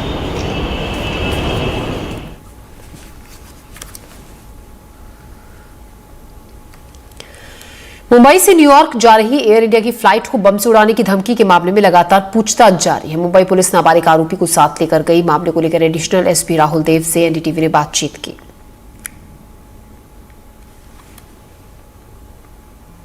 एयर इंडिया के विमान में बम होने के मामले में महाराष्ट्र पुलिस ने कार्रवाई की है, जिसमें राजनांदगांव के एक नाबालिग को जो है यहाँ से ले जाया गया है और उससे पूछताछ की जा रही है। वहीं इस मामले में हमारे साथ बातचीत करने के लिए मौजूद है राजनांदगांव के एडिशनल एसपी राहुल देव शर्मा जी। उनसे बात करेंगे कि आखिर ये पूरा मामला क्या था और इस मामले में जो नाबालिग है उसके खिलाफ और कोई अपराध तो दर्ज नहीं है या ऐसी कोई जानकारी जो पुलिस के पास अभी जो मौजूद है। जी बताएंगे, नाबालिग को अपने यहाँ से ले जाए मुंबई की फ्लाइट में बम है ऐसी सूचना ट्विटर हैंडल के माध्यम से दी गई थी और ट्वीट करने वाले ने बताया था कि मैं राजनांदगांव का निवासी हूं और इस संदर्भ में जिसका ट्विटर हैंडल था उससे भी प्रारंभिक पूछताछ राजनांदगांव पुलिस के द्वारा की गई। इसके अलावा मुंबई को सूचना दी थी मुंबई पुलिस को एक बच्चे ने, तो उससे भी प्रारंभिक पूछताछ की गई और इसके बाद महाराष्ट्र में इसका एफआईआर दर्ज कर लिया गया है और महाराष्ट्र पुलिस जो है अग्रिम इन्वेस्टिगेशन इसमें कर रही है। हैक करके जो है इस तरीके से बात करेंगे। अभी इसमें टेक्निकल इनपुट निकाले जा रहे हैं, तो जब अधिकृत जानकारी इसमें महाराष्ट्र पुलिस के द्वारा ही दी जा सकेगी। कोई और पुराने मामले नाबालिग के ऊपर अपने यहाँ कुछ इस टाइप के तो नहीं, पुराने लेन देन का कुछ का मामला रहा है पहले का पूर्व रिकॉर्ड। उनके परिवार के खिलाफ भी कुछ इस तरह शिकायत लेन देन वाला रहा, इस टाइप का जो धमकी वाला फ्लाइट वाला ऐसा तो नहीं रहा। तो अभी इसमें जो है पूछताछ इसमें जारी है। लगभग कितने लोगों को लेके गई? इसमें नोटिस देके लोग अग्रिम योजना कर रहे हैं। कुछ टीम यहाँ है, कुछ वहां लेके गई है, तो अभी सारे इन्वेस्टिगेशन गोइंग ऑन है। बम्बई के फ्लाइट में जो है बम होने के मामले में पुलिस अग्रिम कार्रवाई कर रही है। राजनांदगांव पुलिस के सहयोग से महाराष्ट्र पुलिस ने जो है नाबालिग को अपने साथ लेके गई है और पूरे मामले में जांच जारी है। जांच के बाद ही और जो खुलासे हैं वो इसमें हो पाएंगे। सूर्यकांत यादव, एनडीटीवी, राजनांदगांव। मध्य प्रदेश विद्युत मंडल ने उपभोक्ताओं की सहूलियत के लिए बड़ा फैसला लिया। अब बिजली उपभोक्ताओं की शिकायत का समाधान करने के लिए समय सीमा तय की गई है और अगर तय वक्त में समाधान नहीं हुआ तो बिजली उपभोक्ताओं को मुआवजा भी दिया जाएगा। विद्युत मंडल ने अलग अलग शिकायतों के लिए अलग अलग मुआवजा तय किया है। मध्य प्रदेश विद्युत मंडल से उपभोक्ताओं को यह हमेशा शिकायत बनी रहती थी कि वो शिकायत तो करते हैं लेकिन दिनों, सप्ताह और महीनों उनकी शिकायत का निवारण नहीं होता और वो परेशान होते रहते हैं। अब मध्य प्रदेश विद्युत मंडल ने स्वयं ही उपभोक्ताओं की सुविधा के लिए कुछ नए नियम लागू कर दिए हैं जो उपभोक्ताओं के लिए फायदेमंद होंगे। जैसे यदि विद्युत अवरोध होता है तो शहरी क्षेत्र में 12 घंटे और ग्रामीण क्षेत्रों में यदि 24 घंटे से ज्यादा होता है तो 100 रुपए प्रति घंटे की दर से जुर्माना दिया जाएगा। विद्युत मंडल अब जुर्माना देगी। इसी तरह से यदि ट्रांसफार्मर खराब होता है तो शहरी क्षेत्रों में 12 घंटे और ग्रामीण क्षेत्रों में 24 घंटे में यदि सुधार नहीं होता तो 100 रुपए प्रतिदिन जुर्माना दिया जाएगा। और यदि रिप्लेसमेंट होना है और 1 सप्ताह में नहीं होता है तब इसी तरह से विद्युत मंडल 100 रुपए प्रति सप्ताह जुर्माना देगी। मध्य प्रदेश विद्युत मंडल ने इस तरह से बहुत सारी सेवाओं के लिए अब जुर्माने घोषित किए हैं। ये एक अच्छी और शानदार पहल है। ऐसा लगता है कि विद्युत उपभोक्ता जो अभी तक परेशान होते थे उन्हें थोड़ी राहत मिलेगी। वीरेंद्र शर्मा के साथ संजीव चौधरी, एनडीटीवी के लिए। खरगोन जिले में पुलिस को सफलता मिली, जहां पुलिस ने गांजे की खेती का पर्दाफाश किया। बिस्टान थाना क्षेत्र के रसागांगली के सलाईकुंड फलिया में पुलिस ने बड़े पैमाने पर की जा रही अवैध गांजे की खेती का पर्दाफाश किया। आपको बता दें, कपास और अरहर की खेती के बीच करीब 75 लाख रुपए की कीमत के कुल 620 गांजे के पौधे पुलिस ने जब्त किए। पुलिस ने अवैध गांजे की खेती करने वाले आरोपी शामिलाल उर्फ श्यामलाल को भी गिरफ्तार कर लिया है। खरगोन जिले में गांजे की तस्करी को लेकर पुलिस कप्तान के द्वारा बड़ी बड़ी कार्रवाई की जा रही है। आज तो एक बड़ी सफलता मिली, लगभग 75 लाख रुपए की अवैध गांजे की खेती पर खुद जाकर उन्होंने सर्चिंग करवाई और खुद जाकर उसको अपने निर्देशन में उखड़ाया। ऐसा कहा जाता है कि जो पौधे थे वो लगभग 10 फुट के थे, जिसे उखाड़ने में बहुत मशक्कत लगी और रूरल एरिया में थे। एसपी साहब खुद गाड़ी लेकर गए थे। वो आप वहाँ पर जो जिस तरीके से निर्देश पर काम करवाया गया, हम उनसे सीधी बात करते हैं।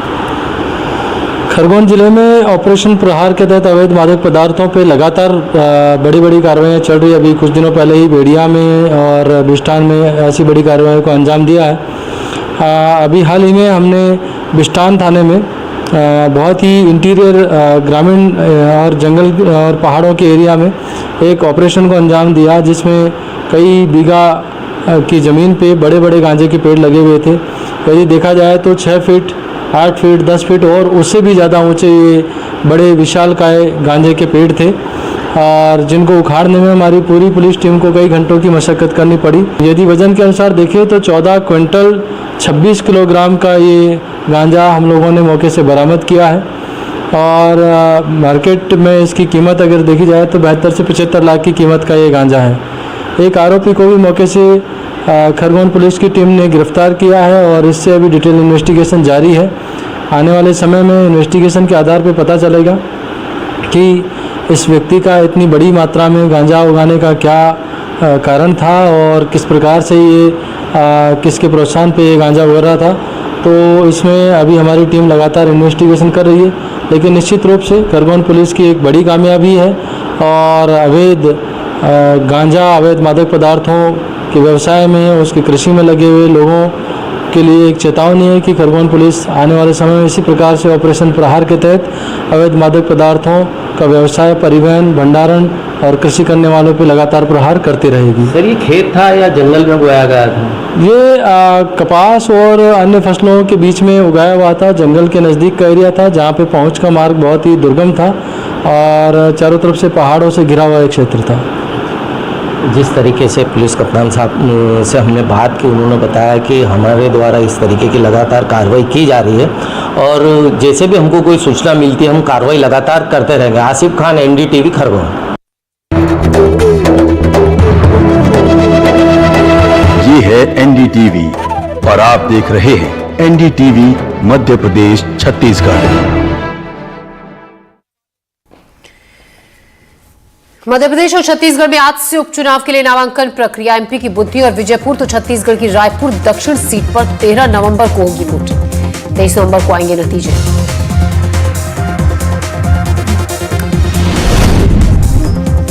गृह विभाग के साथ मुख्यमंत्री विष्णुदेव साय करेंगे समीक्षा बैठक। कानून व्यवस्था समेत अन्य मुद्दों पर होगी चर्चा। गृह मंत्री विजय शर्मा, डीजीपी समेत अन्य वरिष्ठ अधिकारी रहेंगे मौजूद।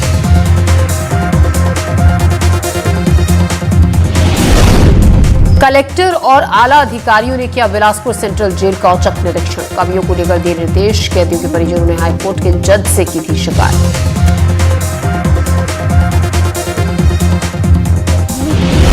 बॉलीवुड एक्टर सलमान खान को फिर मेरी धमकी, कहा बाबा सिद्दीकी से भी बुरा हाल होगा। 5 करोड़ रुपए की रखी डिमांड। मैसेज भेजने वाले को बताया लॉरेंस बिश्नोई गैंग का करीबी।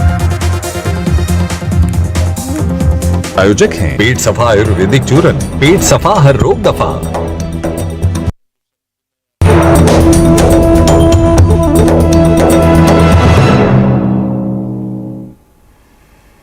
नमस्कार, मैं हूं ज्योति सिंह। खबरों की शुरुआत करते हैं इस वक्त अहम खबर के साथ। एमपी और छत्तीसगढ़ में आज से उपचुनाव के लिए नामांकन प्रक्रिया शुरू हो गई।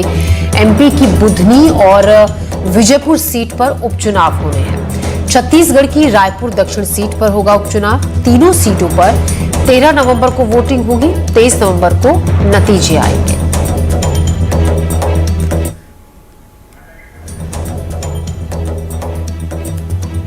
तो एमपी और छत्तीसगढ़ में आज से ही उपचुनाव के लिए नामांकन शुरू हो गए हैं। एमपी की बुधनी और विजयनगर सीट पर उपचुनाव होने हैं। विजयपुर सीट पर, छत्तीसगढ़ की रायपुर दक्षिण सीट पर उपचुनाव होगा।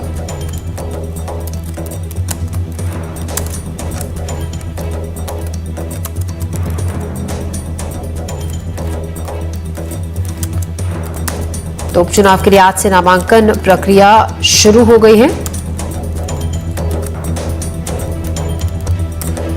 एमपी की बुधनी और रायपुर सीट पर उपचुनाव होने हैं और छत्तीसगढ़ की रायपुर दक्षिण सीट पर उपचुनाव होंगे। तीनों सीटों पर 13 नवंबर को वोटिंग होगी, 23 को नतीजे आएंगे।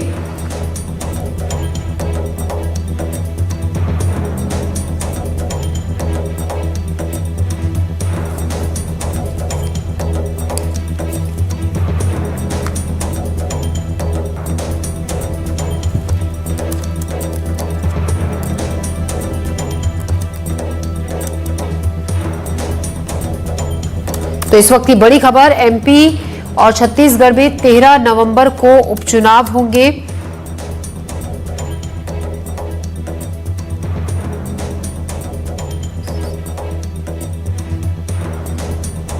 तो कुल उपचुनाव 13 राज्यों की 47 विधानसभा सीटों पर वोटिंग है 13 नवंबर को। एमपी की 2 सीटें हैं, छत्तीसगढ़ की 1 सीट। उपचुनाव होंगे 13 नवंबर को वोटिंग होगी और 23 को नतीजे आएंगे। और इस खबर पर ज्यादा जानकारी के साथ हमारे साथ अजय हमारे सहयोगी हैं और जुल्फिकार हैं हमारे सहयोगी, हमारे साथ जुड़ रहे हैं। अजय, एमपी के उपचुनावों को लेकर अब नामांकन प्रक्रिया आज से शुरू हो जाएगी। 13 नवंबर को वोटिंग है। 2 सीट काफी अहम ये दोनों सीटें हैं। बिल्कुल ज्योति, जो उपचुनाव की प्रक्रिया है वो आज से शुरू हो चुकी है और 13 नवंबर को जहां मतदान होने दोनों विधानसभा सीट, मध्य प्रदेश के पूर्व मुख्यमंत्री, देश के कृषि मंत्री ने जिस सीट से इस्तीफा दिया था उसका नाम है बुधनी, और कांग्रेस छोड़कर बीजेपी में शामिल हुए जो है रामनिवास रावत, उनकी सीट खाली हुई है और वहां पर उपचुनाव होना है विजयपुर में। और दोनों ही जगह निर्वाचन आयोग की टीमों की तैयारियां पूरी हो चुकी है। आज से यहाँ पर जो है नामांकन प्रक्रिया शुरू हो जाएगी। जो उम्मीदवार हैं वो आज से नामांकन दाखिल कर सकेंगे और तमाम दोनों ही जिलों के जो जिला प्रशासन है उन्होंने अपनी तैयारियां पूरी कर ली हैं। जो जिला निर्वाचन अधिकारी हैं उन्होंने तमाम अधिकारियों की ड्यूटी आज लगा रखी है और जो नामांकन जो भी दाखिल करने वाला आएगा वो उसके दस्तावेजों का बेहतर तरीके से वेरिफिकेशन हो सके, उसकी स्क्रूटनी हो सके, ये तमाम कवायदे आज की जानी है। और जो 13 नवंबर को चुनाव है उसके बाद 23 नवंबर को नतीजे घोषित किए जाने हैं और मध्य प्रदेश की दोनों सीटों पर जो है ना सिर्फ कांग्रेस और बीजेपी दोनों ने अभी तक अपने प्रत्याशियों का ऐलान नहीं किया है, दोनों अपने पैनल बनाकर बैठे हुए हैं। और खासतौर पर बीजेपी की तरफ से जो विजयपुर सीट है उस पर रामनिवास रावत का नाम लगभग तय है और वही उम्मीदवार होंगे वहां से जो अभी मध्य प्रदेश में वन मंत्री के रूप में कैबिनेट मंत्री हैं और उन्होंने ही उस सीट से इस्तीफा दिया था और उसके बाद वो सीट खाली हुई है और वो बीजेपी में शामिल हुए थे। तो वहां से एक उनका नाम है। और दूसरा कांग्रेस की बात की जाए तो कांग्रेस को भी वहां से प्रत्याशी का ऐलान करना है। कांग्रेस को बुधनी से भी प्रत्याशी का ऐलान करना है। कांग्रेस के लिए प्रतिष्ठा का चुनाव होगा, वहीं रामनिवास रावत के लिए ये जीतने वाला चुनाव होगा। उनको हार से कम पर कुछ भी मंजूर नहीं होगा क्योंकि चूंकि मध्य प्रदेश सरकार में शामिल होकर, बीजेपी सरकार में शामिल होकर उन्होंने एक बड़ा जो है वो मोल लिया है और अब जब मंत्री हैं और ऐसे में यदि चुनाव कहीं फंसता है तो भारी परेशानी का सामना ना सिर्फ उनको करना पड़ेगा बल्कि सरकार और बीजेपी को भी करना पड़ सकता है। लेकिन इन सब के बीच में चुनाव दोनों जगह के बेहद दिलचस्प है। देखना ही होगा कि दोनों ही विधानसभा क्षेत्रों का सियासी ऊंट किस करवट बैठेगा और किसके पाले में बैठेगा। जुल्फिकार के पास चलते हैं। जुल्फिकार, रायपुर दक्षिण सीट काफी टफ ये सीट है लेकिन दोनों ही पार्टियां जिस तरीके से दावे कर रही है, पूरी तैयारी दोनों पार्टियों की सीट को लेकर है। बिल्कुल ज्योति, रायपुर दक्षिण विधानसभा का जो उपचुनाव होना है इसको लेकर कांग्रेस और भारतीय जनता पार्टी दोनों पूरी ताकत लगा रहे हैं। हालांकि ये भारतीय जनता पार्टी का हमेशा से गढ़ रहा है, क्योंकि अगर हम देखें तो 8 बार यहाँ से बृजमोहन अग्रवाल विधायक चुने गए हैं और छत्तीसगढ़ में रमन सरकार में वो लगातार मंत्री रहे और अभी इस बार के जो चुनाव हुए उसमें भी वो मंत्री पद में थे, शिक्षा मंत्री का दायित्व था। लेकिन लोकसभा चुनाव से पहले उन्हें पार्टी ने लोकसभा चुनाव लड़ा दिया और लोकसभा चुनाव वो जीते और उसके बाद ये सीट खाली हुई। तो ऐसा माना जा रहा है कि बृजमोहन अग्रवाल की परंपरागत सीट रही है और बृजमोहन अग्रवाल के जो समर्थक हैं, जिन्हें बृजमोहन अग्रवाल चाहेंगे, उन्हें भारतीय जनता पार्टी से टिकट दिलाने की कोशिश करेंगे। हालांकि आज से नॉमिनेशन शुरू हो गया है। दोनों को पॉलिटिकल पार्टियों में किसी ने भी अपने प्रत्याशियों का चयन नहीं किया है, घोषणा नहीं की है और उम्मीद भी जताई जा रही है कि 1-2 दिन में प्रत्याशियों की घोषणा हो सकती है। क्योंकि कांग्रेस हो या भारतीय जनता पार्टी, कांग्रेस इंतजार कर रही है कि भारतीय जनता पार्टी का प्रत्याशी कौन होगा, उस आधार पर कांग्रेस अपने समीकरण के आधार पर टिकट दे सकती है। और भारतीय जनता पार्टी में मंथन इस बात को लेकर चल रहा है कि बृजमोहन अग्रवाल का उधर पूरा प्रभाव वाला क्षेत्र है और उनको किसी भी तरीके से नजरअंदाज नहीं किया जा सकता, क्योंकि वो कद्दावर नेता है। हालांकि भारतीय जनता पार्टी में 4 से 5 नाम ऐसे हैं जिनको लेकर चर्चा हो रही है कि उनमें से किसी एक को टिकट दी जा सकती है। जैसे बृजमोहन अग्रवाल के तरफ से ये कहा जा रहा है कि जो पूर्व सांसद रहे हैं सुनील सिंह, इनके बेहद करीबी हैं, वो उनके समर्थन में लॉबिंग कर रहे हैं और पार्टी संगठन को मनाने की कोशिश। वहीं देखें तो संगठन के जो लोग हैं वो कोशिश में है। संजय श्रीवास्तव जो महामंत्री रहे हैं और वो दावेदारी कर रहे हैं। इसके साथ केदार गुप्ता है, नंदन जैन है जो कोषाध्यक्ष हैं, वो दावेदारी कर रहे हैं और मीडिया से प्रभारी अनुराग अग्रवाल, ये 5 नाम ऐसे हैं जिनको लेकर चर्चा है। लेकिन भारतीय जनता पार्टी एक ऐसी पार्टी है कि कब नया नाम भी आ सकता है, क्योंकि संगठन चुनाव लड़ता है। भाजपा का हर व्यक्ति ये बोलता है कि प्रत्याशी उनके लिए महत्वपूर्ण नहीं होता है, लेकिन पार्टी का सिंबल वो ज्यादा महत्वपूर्ण होता है। वहीं अगर कांग्रेस की बात करें तो कांग्रेस के भी 4 से 5 दावेदार हैं। हालांकि यहाँ पर मजबूत स्थिति में हमेशा से ये माना जाता रहा है कि बृजमोहन अग्रवाल 8 बार जीते हैं तो भाजपा को कहीं ना कहीं एज है, कहीं ना कहीं उसको बढ़त मिल सकती है। लेकिन कांग्रेस छत्तीसगढ़ में लॉ एंड ऑर्डर के विषय में जिस तरीके से मुखर है, राजधानी रायपुर में जिस तरीके से अपराध है, उन विषय को लेकर छत्तीसगढ़ में कांग्रेस की कोशिश ये है कि रायपुर दक्षिण विधानसभा सीट को पूरी ताकत से लड़ा जाए और अगर समीकरण कांग्रेस के पक्ष में आते हैं तो कहीं ना कहीं भाजपा के लिए एक सेटबैक होगा। जी जुल्फिकार, आप हमारे साथ बने रहेगा, अजय आप भी बने रहेगा। कुछ और खबरों पर भी हम आपसे ताजा अपडेट लेंगे। अपने दर्शकों को पहले बता देते हैं, आज रायपुर में सीएम विष्णुदेव साय गृह विभाग के साथ एक बैठक करने वाले हैं। कानून व्यवस्था को लेकर ये बैठक की जाएगी। जुल्फिकार हमारे सहयोगी हमारे साथ लगातार बने हुए हैं। जुल्फिकार, बहुत अहम इस बैठक को माना जा रहा है। जिस तरीके से प्रदेश में जो क्राइम का ग्राफ है वो बढ़ रहा है, उसको ध्यान में रखते हुए बहुत अहम आज की ये बैठक है। क्योंकि जब भी गृह विभाग की बैठक होती है तो उसमें इसी बात को लेकर चर्चा होती है। सबसे बड़ा विषय जो होता है वो होता है कि लॉ एंड ऑर्डर का विषय। और बीते दिनों अगर देखें छत्तीसगढ़ में 9 महीने से ज्यादा का वक्त होने जा रहा है छत्तीसगढ़ में विष्णुदेव साय सरकार को, और जिस तरीके से अपराध को लेकर विपक्ष सरकार को घेरता रहा है और छत्तीसगढ़ में बड़े बड़े अपराध हुए जिन्हें में सुर्खियां बटोर हुई। चाहे वो बालौदा बाजार कांड हो, पूरे देश भर में चर्चा रही कि कलेक्टर ऑफिस और एसपी ऑफिस को भीड़ में जला दिया। फिर उसके बाद अब सूरजपुर का जो कांड आ गया, सूरजपुर का जो है ना, इसमें एक प्रधान आरक्षक है, इसके परिवार की हत्या कर दी जाती है, इसकी पत्नी और उसकी बेटी, और उसके बाद वहां के जो लोग हैं, जो भीड़ है, ये एसडीएम की शिकायत कर देती है। तो उससे कहीं ना कहीं सरकार की किरकिरी हुई है और ऐसे में आज समीक्षा की जा रही है। तो पुलिस अफसर इसमें मौजूद रहेंगे, डीजीपी रहेंगे, उप मुख्यमंत्री गृह मंत्री विजय शर्मा इसकी समीक्षा करेंगे और इन तमाम विषयों पर चर्चा होगी। और इस बात को लेकर भी चर्चा है कि बैठक के बाद हो सकता है कि कुछ अधिकारियों को जो उनके पद हैं उससे विमुख करके उन्हें दूसरी जगह पर ट्रांसफर किया जा सकता है। रिसफल देखने को मिल सकता है पुलिस के आला अधिकारियों के बीच में। इस तरीके की भी चर्चा है, लेकिन समीक्षा बैठक में लॉ एंड ऑर्डर का विषय सबसे इम्पोर्टेंट है। जुल्फिकार, शुक्रिया आपका जानकारी के लिए। हम इस मीटिंग से जुड़ा हुआ ताजा अपडेट भी आपसे लेंगे। फिलहाल आपका शुक्रिया। खबरों में बढ़ते हैं आगे। आज मध्य प्रदेश में अपनी मांगों को लेकर हाईवे को जाम करेंगे सभी सरपंच। प्रदर्शन को लेकर सरपंच संघ के प्रदेश अध्यक्ष ने यह दावा भी किया है कि आज सड़कों पर करीब 30,000 सरपंच उतरेंगे। अजय हमारे सहयोगी इस खबर पर हमारे साथ लगातार बने हुए हैं। अजय, अपनी मांगों को लेकर सरपंच अब पूरी तरह से तैयार है और बहुत विरोध के मूड में है। आज 12 बजे से लेकर 2 बजे तक हाईवे जाम करने की चेतावनी उन्होंने दी है। फिलहाल हम इस खबर पर आपसे जानकारी चाहेंगे, क्या इनकी मांगे हैं, क्या कहना है सरपंचों का? जी तो बिल्कुल, जो सरपंच संघ के प्रदेश अध्यक्ष ने इस बात का ऐलान किया है और दोपहर 12 बजे से 2 बजे तक ये बंद का ऐलान किया है। और इन सब के बीच में सबसे महत्वपूर्ण बात ये है कि पूरी तरीके से रास्ते, जो सड़क हैं, उन जो हाईवेज हैं, उन पर सरपंच उतरेंगे और उनके साथ कुछ ग्रामीण भी शामिल रह सकते हैं। दोपहर 12 बजे से 2 बजे तक का ये पूरा वक्त रहने वाला है। और सरपंच संघ के प्रदेश अध्यक्ष ने इस बात को भी कहा है कि 23,000 सरपंच हैं मध्य प्रदेश में, जिनकी अपनी दर्जन भर से ज्यादा मांगे हैं। उन मांगों को लेकर लंबे समय से राजधानी भोपाल में प्रदर्शन करते रहे, लेकिन सरकार में उनकी सुनवाई नहीं हुई। लिहाजा वो फिर एक बार चरणबद्ध तरीके से ज्योति आंदोलन की शुरुआत करने वाले हैं।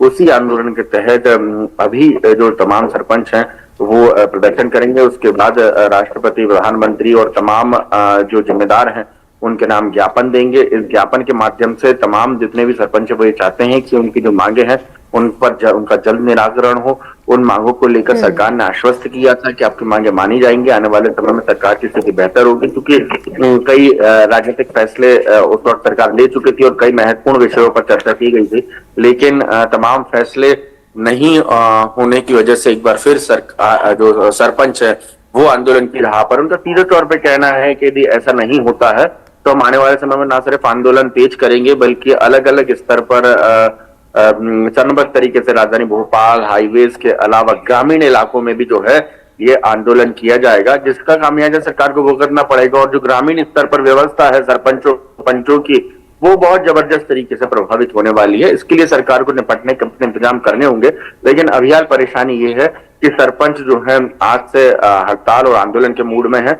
सबसे पहले नंबर हाईवेज का है, उसके बाद ज्ञापनों का दौर शुरू होगा। उसके बाद देखते हैं इस पूरे मामले में ज्योति की आगे सरपंच जो है किस तरीके का क्या रूप अख्तियार करते हैं। जी, नजर बनाए रखिएगा अजय, हम इससे जुड़ी हुई ताज़ा अपडेट जानकारी आपसे लगातार लेते रहेंगे। तो आज काफ़ी संख्या में सरपंच जुड़ेंगे और हाईवे को जाम करेंगे 12 से 2 का, जैसा कि हमारे सहयोगी अजय हमें जानकारी दे रहे थे। वक्त उन्होंने दिया है, अपनी कुछ मांगे हैं उनकी, जिनको लगातार पूरी करने की डिमांड वो सरकार से कर रहे हैं। खबरों में बहरहाल बढ़ते हैं आगे। छत्तीसगढ़ में नक्सलियों के खिलाफ हो रही ताबड़तोड़ कार्रवाई का अब असर देखने को मिल रहा है।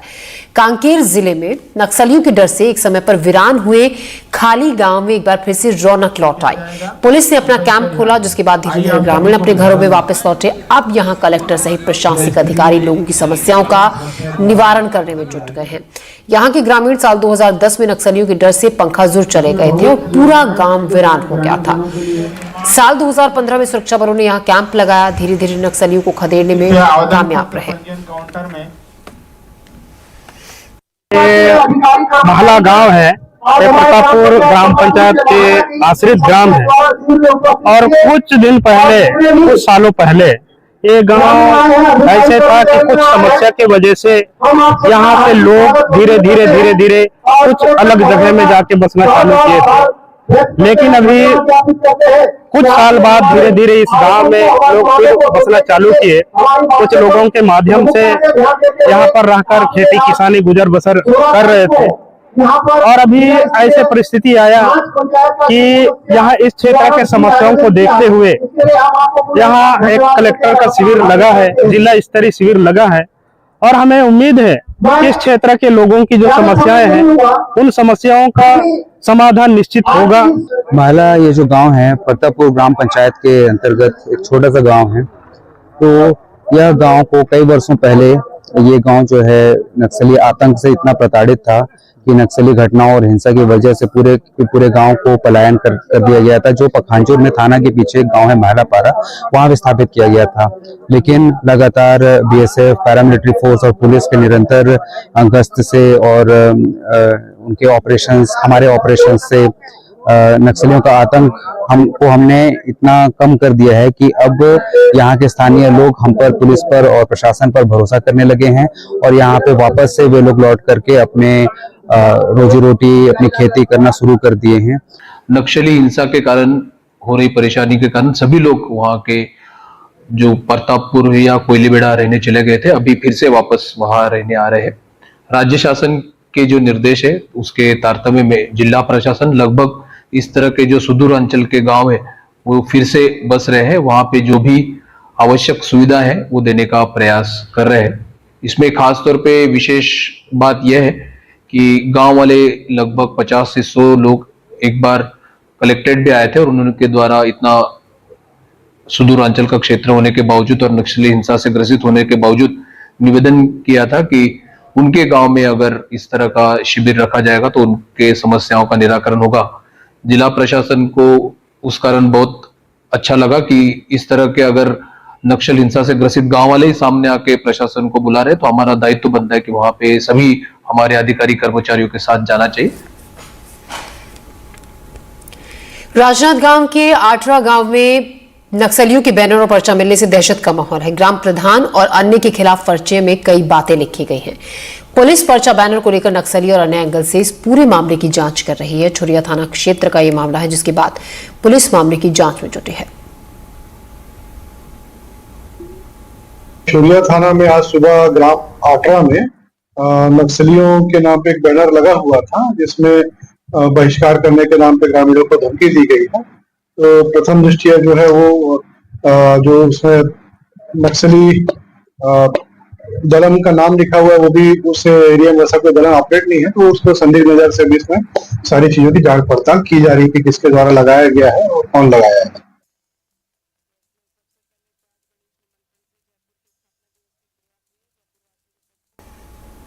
और आगे बढ़ने से पहले एक नजर इस वक्त की खास खबरों पर।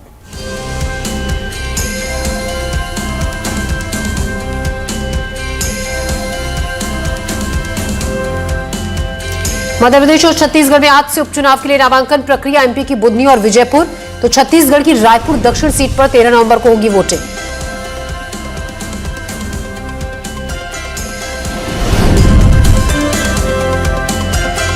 गृह विभाग के साथ मुख्यमंत्री विष्णुदेव साय करेंगे समीक्षा बैठक। कानून व्यवस्था समेत अन्य मुद्दों पर होगी चर्चा।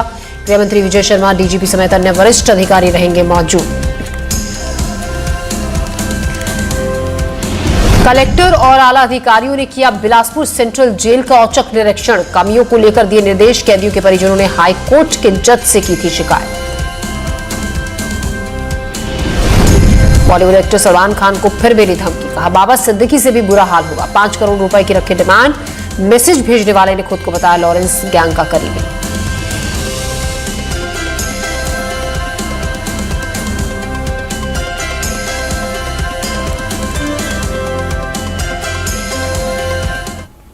प्रायोजक हैं मुल्तानी कूका कफ सिरप, सर्दी और खांसी से दे तुरंत आराम।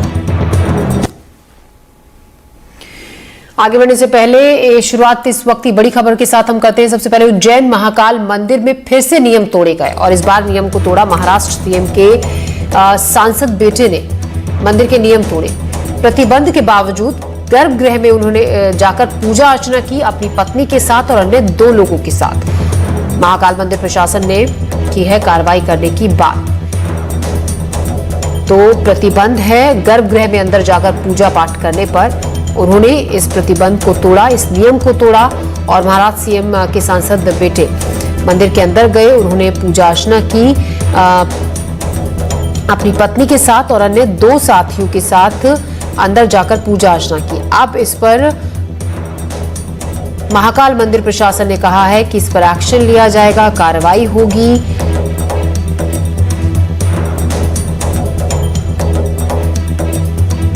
सीएम एकनाथ शिंदे के सांसद बेटे पर महाकाल मंदिर के नियम तोड़ने का आरोप लगा है। गर्भगृह में जाकर पूजा करने पर मनाही है, लेकिन वो अंदर गए गर्भगृह के और उन्होंने अपनी पत्नी और 2 अन्य लोगों के साथ जाकर पूजा अर्चना की। तो महाराष्ट्र सीएम के बेटे ने तोड़े हैं महाकाल मंदिर के नियम। महाकाल मंदिर में वीआईपी लगातार नियम तोड़ रहे हैं, ये अक्सर देखा जाता है। ललित जैन इस खबर पर ज्यादा जानकारी के साथ हमारे साथ जुड़ रहे हैं। ललित, पूरी तरह से ये नियमों के खिलाफ है। अंदर गर्भगृह में जाकर पूजा करने पर मनाही है, लेकिन फिर भी उन्हें अंदर वो गए और उन्होंने अपनी पत्नी समेत अन्य 2 लोगों के साथ पूजा अर्चना की। बिल्कुल सही है कि इन्होंने जब शाम को 5:30 बजे के करीब आए थे और उन्होंने पूजा करी। एकनाथ शिंदे के जो पुत्र है सांसद श्रीकांत शिंदे, वो उनके पत्नी और 2 साथी और थे उनमें खड़ी है। खास बात यह कि उस समय उनके सामने आके सुरक्षा प्रभारी थे और जो गर्भगृह के निरीक्षक थे वो भी थे, उनकी मौजूदगी में ही उन्होंने दर्शन करे, वो अंदर गए, लेकिन उन्होंने इनको रोका नहीं।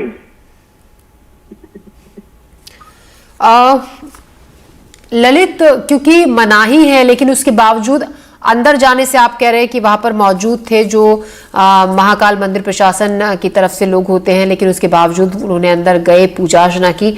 अब प्रशासन इस पूरे मामले को लेकर कार्रवाई की बात कह रहा है, क्या एक्शन ऐसे में लिया जा सकता है? क्या कार्रवाई होगी जब शुरुआत में ढिलाई, लापरवाही उनकी तरफ से भी बरती गई? देखिए, इसमें क्या है कि इस तरीके से जब जब घटना हुई है, प्रशासन ने, मंदिर प्रशासन ने और जो कलेक्टर है, जो मंदिर समिति के अध्यक्ष है, उन्होंने दावे किए हैं कि इसमें जो भी दोषी होगा उस पर कार्रवाई की जाएगी। हालांकि इन्होंने जो अधिकारी है, जिम्मेदार है, उन्होंने इसको टालने के लिए नोटिस दे दिया, उसके बाद में कोई कार्रवाई नहीं हुई। इसलिए इस मामले में प्रशासन ने यह दावा जरूर किया है कि इनके ऊपर कार्रवाई की जाएगी, लेकिन क्या होगी और कैसे होगी ये अभी कुछ कहा नहीं जा सकता। ललित, अक्सर ये देखा जाता है जब भी वीवीआईपी महाकाल के दर पर पहुंचते हैं तो नियमों का उल्लंघन तो होता है, ये आप अच्छे से जानते हैं, लेकिन क्या अब जैसे कि इसमें कार्रवाई की बात की जा रही है, क्या इससे पहले कभी ऐसा एक्शन किसी के खिलाफ लिया गया है नियम तोड़ने पर? मैंने जैसा कि आपको बताया कि पहले भी मैंने कई लोगों वहां पर गर्भगृह में प्रवेश के लिए गए, जो सत्ता वाले थे, जो पावरफुल लोग रहते हैं, वो गर्भगृह में जाते हैं, गए हैं, और उनके ऊपर बाद में प्रशासन ने कार्रवाई की बात की है। लेकिन मैंने जैसे कि बताया कि पहले कभी भी किसी पर कोई कार्रवाई नहीं हुई है। हाँ, नोटिस देने की बात है तो एक फॉर्मेलिटी जरूर निभाते हैं कि जिससे कि मोबाइल डाल दे, लेकिन कार्रवाई किसी पे अब तक देखी नहीं गई है। जी, तो सिर्फ कहने भर की बात है कि कार्रवाई होगी, लेकिन आप जैसा कि बता रहे हैं कि हुआ नहीं है कभी ऐसा कोई एक्शन। अक्सर वीवीआईपी इस तरीके के नियम तोड़ते हैं। अब ललित, आप हमारे दर्शकों को और हमें ये भी एक बारी बता दीजिए कि गर्भगृह में अंदर जाने को लेकर क्या नियम महाकाल प्रशासन की तरफ से तय हैं जिनका उल्लंघन अक्सर होता है? जी, 2023 में क्योंकि 2 कारण से प्रतिबंध किया गया था गर्भगृह में। एक तो महाकाल लोग बनने के बाद यहाँ पे अत्यधिक संख्या में श्रद्धालु आते हैं देश भर से। हाँ। दूसरा ये है कि महाकाल ये शिवलिंग है उसका क्षरण हो रहा था, तो महाकाल मंदिर प्रबंध समिति ने सुप्रीम कोर्ट में जो एक याचिका लगी थी उस पर सुझाव दिया था कि यहाँ पर गर्भगृह में प्रवेश प्रतिबंध किया जाए। तो गर्भगृह में प्रवेश पर रोक है पूरी तरीके से, जिसका अक्सर उल्लंघन होता है। ललित, शुक्रिया आपका तमाम जानकारी के लिए। हम खबरों में बढ़ते हैं आगे। खबर है बिलासपुर सेंट्रल जेल से, जहां से शिकायतों के बाद कलेक्टर और आला अधिकारियों ने इसका औचक निरीक्षण किया। जेल में बंद कैदियों के परिजनों ने छत्तीसगढ़ हाईकोर्ट के जस्टिस से लिखित शिकायत की थी, जिसके बाद जिला कलेक्टर अवनीश चरण ने केंद्रीय जेल का निरीक्षण किया। इस दौरान उनके साथ बिलासपुर पुलिस अधीक्षक रजनीश सिंह, नगर निगम आयुक्त और अमित कुमार समेत एसडीएम पीयूष तिवारी मौजूद रहे। उन्होंने जेल का निरीक्षण कर व्यवस्थाओं का जायजा लिया, खामियों को लेकर जरूरी दिशा निर्देश भी दिए। जैसा मैंने बताया, समाचार पत्र के माध्यम से ये जानकारी मिली है, जो भी वस्तु स्थिति है उससे हम अवगत होंगे, उसके बाद हम आगे की कार्रवाई करेंगे। जहां तक जेल के अगर हम देखें तो जो कैपेसिटी है उसका 30% ज्यादा यहाँ पे कैदी हैं, और आप लोगों को जैसी जानकारी होगी, राज्य शासन ने नए जेल के लिए भी सैंक्शन दे दिया है, वो टेंडर प्रोसेस में है, लैंड भी अलॉटमेंट हो चुका है उनका। जैसे ही वो अगर बनता है तो ये जो कैपेसिटी है और जो कैदियों को रहने में अगर असुविधा हो रही है तो उसको भी हम लोग ठीक ढंग से सुचारू रूप से चला सकते किया गया है, और स्पष्ट निर्देश दिए गए हैं कि सख्ती के साथ सारा यहाँ पर प्रशासनिक कार्रवाइयां जो भी हों, किसी प्रकार की कोई अव्यवस्था ना हो, किसी प्रकार की कोई सुरक्षा में कोताही ना हो, ढिलाई ना हो। जो अंडर ट्रायल कैदी हैं उनकी जो पेशियां होती हैं उसमें ध्यान रखा जाए, इत्यादि सब चीजें हम लोगों ने निर्देश दिए हैं और सरप्राइज चेक किया गया है और उस संबंध में भी सभी को निर्देशित किया है। बालोद की महामाया इलाके में ग्रामीण 25 दिनों से हड़ताल पर बैठे हैं। ग्रामीण खदानों से निकलने वाले दूषित पानी से परेशान हैं। उनका कहना है खदानों से निकलने वाला लाल पानी उनके खेतों की फसलों को बर्बाद कर रहा है, जिससे उनकी आजीविका प्रभावित हो रही है। कुमुरकट्टा, कोपे डेरा, इमलीपारा के 158 परिवारों के लिए के एक सदस्य के लिए रोजगार की मांग को लेकर ये लोग धरने पर बैठे हैं। हमारी मांग तो बस एक ही ठानी है, एक सूत्री मांग है, और में जो तीनों माइंस में से प्रभावित होता ना मन है, और में तीनों माइंस में सब आदमी ला लेना है। 158 की लिस्ट है, वो सब आदमी ला काम चाहिए। का प्रकार की दिक्कत वो थी माइन से? तो माइन से जो लाल पानी आते, जो खेत में जाके फिर काप बैठ जाते, वहाँ से फिर फसल हो गई नहीं करे, मतलब लाल पानी से। हमार मांग तो बीएसपी प्रबंधन से है। हमारा का है, हमारे क्षेत्र में जो है महामाया, दुल्की एवं कलौर माइंस बीएसपी प्रबंधन द्वारा संचालित है। तो हमन जो बैठे हैं धरना प्रदर्शन में, वो हमन जो प्रभावित किसान मन ही बैठे हैं। तो प्रभावित किसान वाला तीनों माइंस के अंदर में काम दिया जाए, ये हमारी मुख्य मांग है। ये माइंस से का प्रकार की दिक्कत होती, कैसे परेशानी होती तुम्हारे, मतलब का प्रभावित होती? हमारा तो सभी प्रकार से परेशानी है। ऐसे तो पहले तो लाल पानी जो बह के आते हमारे खेत में, वो नुकसान होते। बस जो माइंस आप मन देखा तो पीछे वो कैसे जो डस्ट है, फाइंस मट्टी, वो से भी परेशानी है। और ये जो अपन रोड में गाड़ी चलते है, वो से भी धूल डस्ट उड़ाते, वो परेशानी है। और ये जो लाल पानी जो महामाया माइंस और दुल्की माइंस अभी और कलवर माइंस, यहाँ के जो पानी आते हैं वो इतना लाल कलर में और पूरा डस्ट आयरन युक्त पानी यहाँ सीधा खेत में आके जम जाते काप बरोबर। अब वो हर धान ला पैदावारी नहीं दे, तो बीएसपी प्रबंधन करते कि हर साल साफ करे के झूमे ले है, लेकिन करे नहीं। हमन मन के मांग एक ही है कि तीनों माइंस में हमार सब आदमी ला काम में लिया जाए। गाड़ी से बहुत प्रॉब्लम है, मतलब डस्ट बहुत ही ज़्यादा हमारा प्रभावित करते हैं। और ज़्यादा करके खेती किसानी में ज़्यादा जो पानी आते वो पूरा खेत ला नुकसान करते। और हमारी यही मांग है कि हमारा सब ला काम चाहिए। इस बुलेटिन में फिलहाल इतना ही, ले रहे हैं ब्रेक।